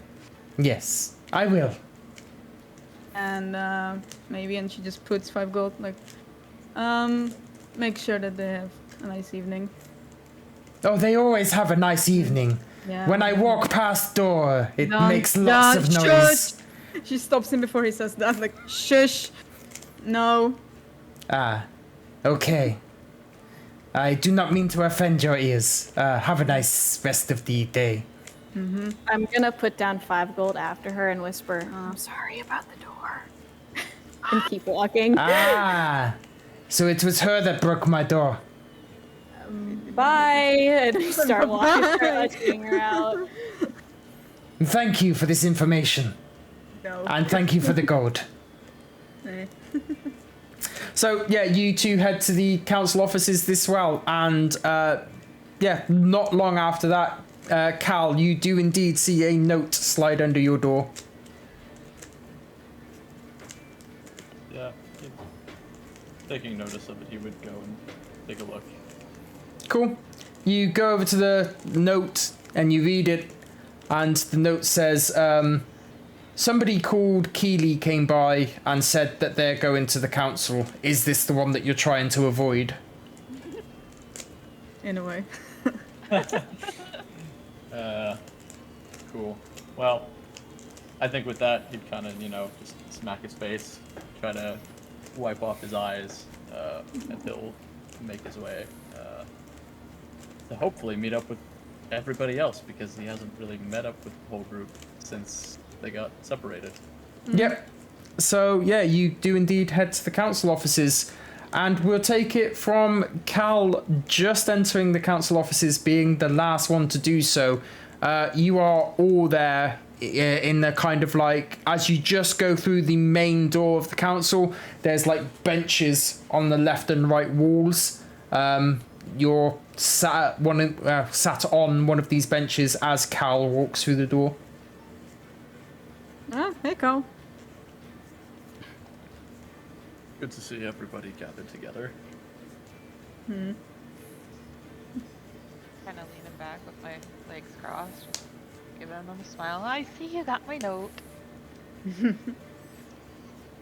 Yes, I did.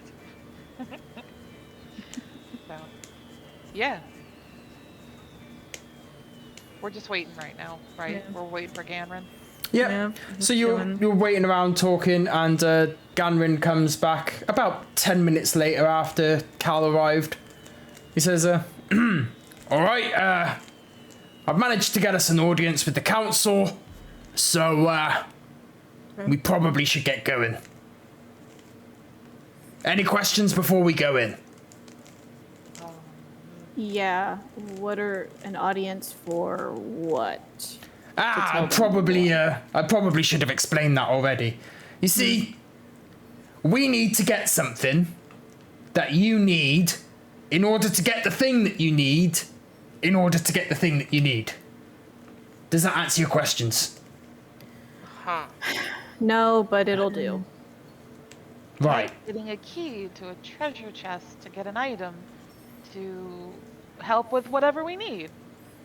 Kind of, yeah. Okay. What do you want us to say or not say? Well, if you don't make me look like an idiot, that'll be a good start. Consider it done. Excellent. Well, if there's no further questions, we'll go in. Hooray.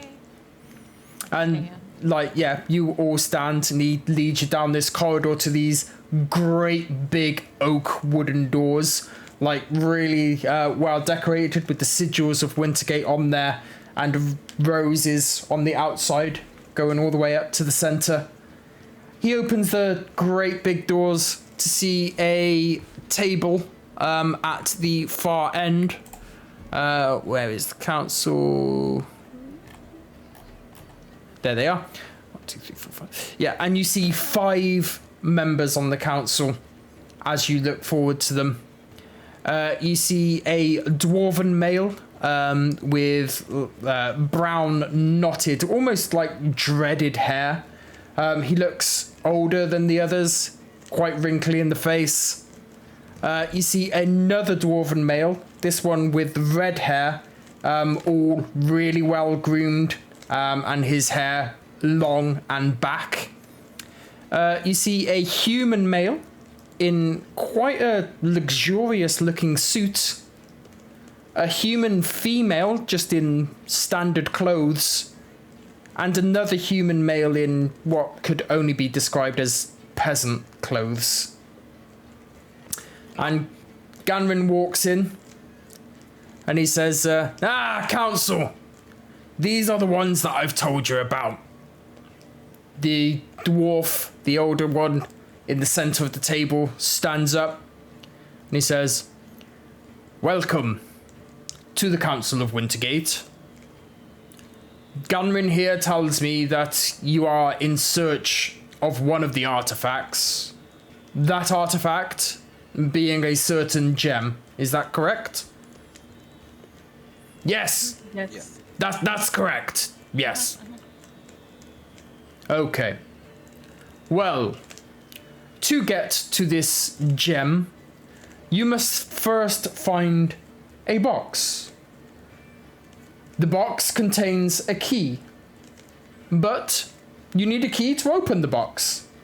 And the only way to open that box with that key is to find it. Which is no easy task, because it is hidden with magical veils. So, how do we solve this problem? And at this point, the human female stands up and she says, there is the spyglass, the spyglass of Gyderus, that is known to see through veils? Yes, the spyglass will do. But the spyglass's last location was at Farreach. And, well, I guess you're gonna have to go there first. Why can't it just be here? The last I heard of it, it was here, Ganrin says. Well, I'm afraid we had to move it, Ganrin. You see, when people start asking questions about certain artifacts, we have to take security measures. And Ganrin says, what do you mean questions? How long ago? Well, it appears that there's another party seeking this artifact that you're after. Really? Yes. And under whose authority was they to be given the location of this spyglass? Oh, wow. That's the thing, Gonrin. They had no authority, so we turned them away.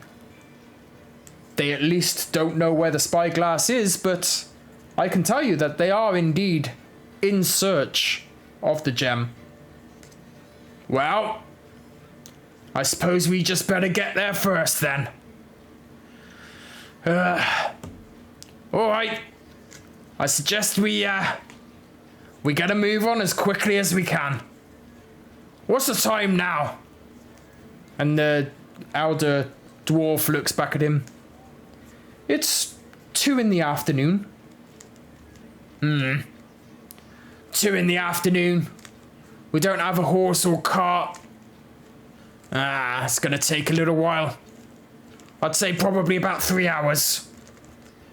That's a wise guess, yes. Probably about 3 hours from here. Right. Well, I suggest we get moving now, sooner rather than later. Thank you for your time. And he just walks out the offices. I'm sorry, Keely like steps up. I want to ask about this other party. Yeah. What did they look like? Well, there was 5 of them. There was a human. Oh, okay. Oh, okay. No. Go ahead. Sorry. Yes, a human, a dwarf, an elf. What was the other 2 races again? The female stands up again. I believe one was a tabaxi and the other a tiefling. Yes, that's probably right. They had a party name, I believe. What was that name? I believe that was the Furious 5. Yes, the Furious 5. Yes, that was them. Does this answer your question? I have another question. Does Farwatch happen to have any issues going on with it right now that we should be aware of? Like any type of infestations, any gang wars? Disease. I mean, there is infestation there. There is disease there. There is unsavory types there. There's rumored to be vampires there, but who listens to rumors? Any information is good information. So, okay.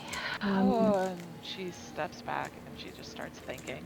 May I ask, the last two, the Tabaxi and the Tiefling, how did they look like? The Tabaxi and the Tiefling? Yes. Let's see. The Tabaxi was a black Tabaxi, kind of silvery eyes. The Tiefling was red-skinned. Yeah. Nothing like hair, eyes, you don't remember? I'm afraid not. No, okay. Thank you. You're welcome. How do I see what you're doing? I do know. Oh. I know what he's doing. I don't. I don't either. I'm confused. I know. I I'm a think bit I know what he's confused. doing. I think I know what he's doing. I can only guess. Well, if there is no further questions, I bid you farewell. Right, get a move on, you lot. We ain't got all day. She Aye, curtsies aye. as we leave. Yeah. She curtsies. As you all walk out, Ganrin turns back and he says, I would bow, but fuck that crap, and just carries on walking. Yep. And yeah, you do bow, did you say? Yeah. Yeah. I do Cool. not. You do not, okay. I do. Not bowing. I'm just going. Okay. You get outside of the council then, and you start northwards on the road to Farwatch, and that's where we'll end tonight's game. Thank you for the session, Heather. Car. Yes, thank you. Thank you as always. Oh, For the heart trouble all week. You didn't do anything, Cal! I wasn't expecting you to be honest. I wasn't expecting you to. So we Dude. have anger, sadness, and lust. Anger, week's sadness, and lust. Dude, in the beginning, when you were describing Nightmare, my heart was just going like... Yeah, that one took a little bit. That was a fair amount of time for the beginning there. I wasn't expecting it to take that long, but I'm glad it did. It was a good little glad nightmare. it was in this channel and I've been just like, oh, come on. Yeah, that would have I been can't bad. wait. I can't wait till this is published to YouTube. I can't wait. Oh, now we're Look gonna at see our the whole reactions, huh? romance between. Yeah. Oh, And then you're gonna listen to Thanks, yourselves and you're gonna be no. like, oh, yeah. I'm gonna listen to myself. yeah. He's skipping the I'm part, too bro. embarrassed for that. So we've got the ship and the bromance. Love it. My favorite is gonna be watching that intro all over again. You guys loved Oh, it. yeah. It was a good intro. We appreciated it. Are we getting another PowerPoint next week? Oh, maybe. I don't know. I'll make maybe I one, might spice up. I would, but I couldn't. Generally, no, that's just too good. Yeah. It was The great. standard, Can't the drop bar it. is too high to set. Yeah. Huh. It was. It was. I think Torgrim has an inkling Okay. what happened there Mm-hmm. between those two. Oh, did he see Um, us? That's the problem. Over the matchmaker. No, but he saw Wingman. how you were. Oh right, yeah. Mm. Oh, God. What? Well, I was. You barely said a word. You sat there and said nothing. Of When course Torgrim I was said nothing. God damn it. And No. Too Why didn't ashamed. If I You're don't like- say anything. See, nothing happens. Passes me ice block. Of course, That was something's gonna nice. happen. as he needs to go looking for his son sometime soon. Mm-hmm. Yep, the sun. Sun. I heard that and I was like, wait, 29 the sun? Oh Yeah, we found that out like out of What's game. Week's pod? He's got a whole family. Yeah. shit. Yeah. Damn. I was like, Yeah. fuck. Heather, you've captured Aldex perfectly. Love you for that. I Excellent. was like, oh no. And then Lumen started talking with him. I was like, fuck. Yes. Yeah. Yeah, it had to happen. That little sequence had to be Aldex as well. As soon as I knew that Aldex was in this world, it's like, yeah, Ghost, Aldex, perfect. Ghost, Aldex, illusion. Yeah. That was nice. I really enjoyed it. Shame it was tail. Hmm? Shame it was tail. cotton like tail instead of hands of silk. I mean, he swings. Aldex Yeah. swings both ways, so. It was just tail like cotton this time. So you've met Ivinnes' younger brother. Hey. Oh, that was younger. Yes, that Meeting was the younger. fam. Meeting the fam in a very Love it. interesting way, Lumen, I gotta say. Yeah. I would agree. I would agree. Fucking hell. Someone's got a whole family. Mm. 2 kids, wife, lots and lots of siblings, Mm-hmm. Bro. grandparents, parents. Manya. Bye. Sayonara. I You was... travels light. It travels light. She travels light. Mm. Right, I'm gonna stop the recording right here.